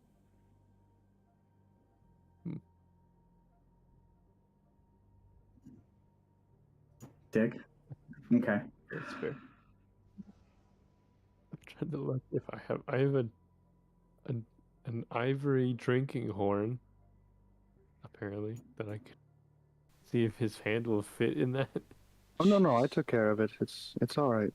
Oh, just maybe I could put that over the bag. I mean, that's up to you.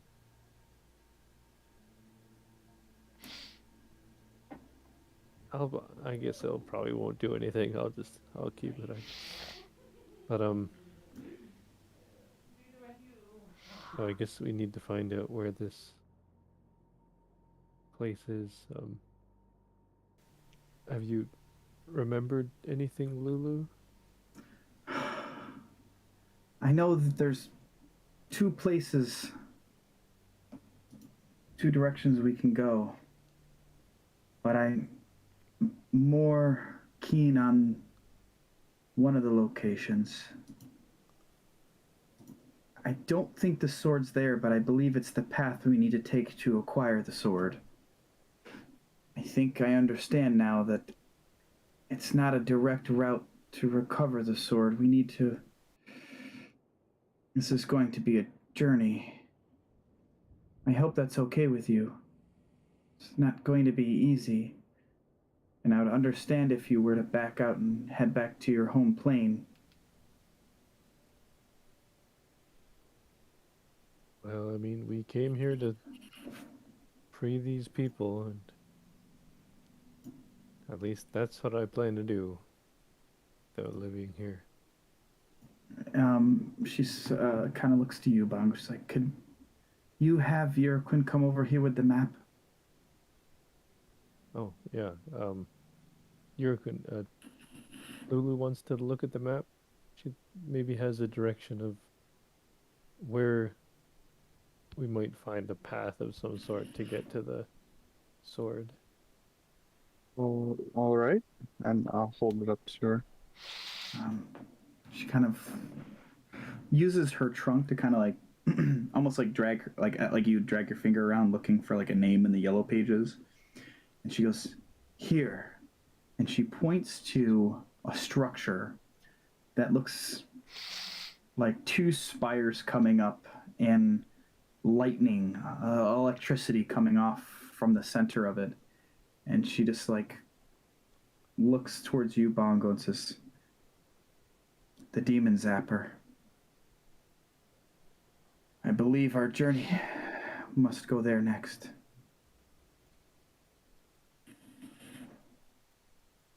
Oh. With Zap. with Jandir kind of covered, he's kind of through the chainmail. He says, "Just try not to be too long. I mean, you know where to find me. Right. It does. Don't get yourself killed." We haven't been here long, but it seems time is strange here, so I don't think we can promise how long. It's not like I really notice anyways. Right. And after kind of Lulu pointed out the next leg of your guys' journey, and Jandir stays hung up on this spike, we'll end the session there and pick up next week with the next leg of the journey in Avernus. Thanks for coming and hang out with us, and we know there's danger, dude. Calm down.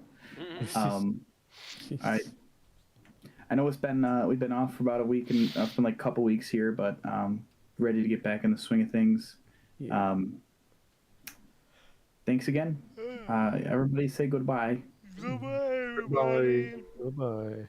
Hello.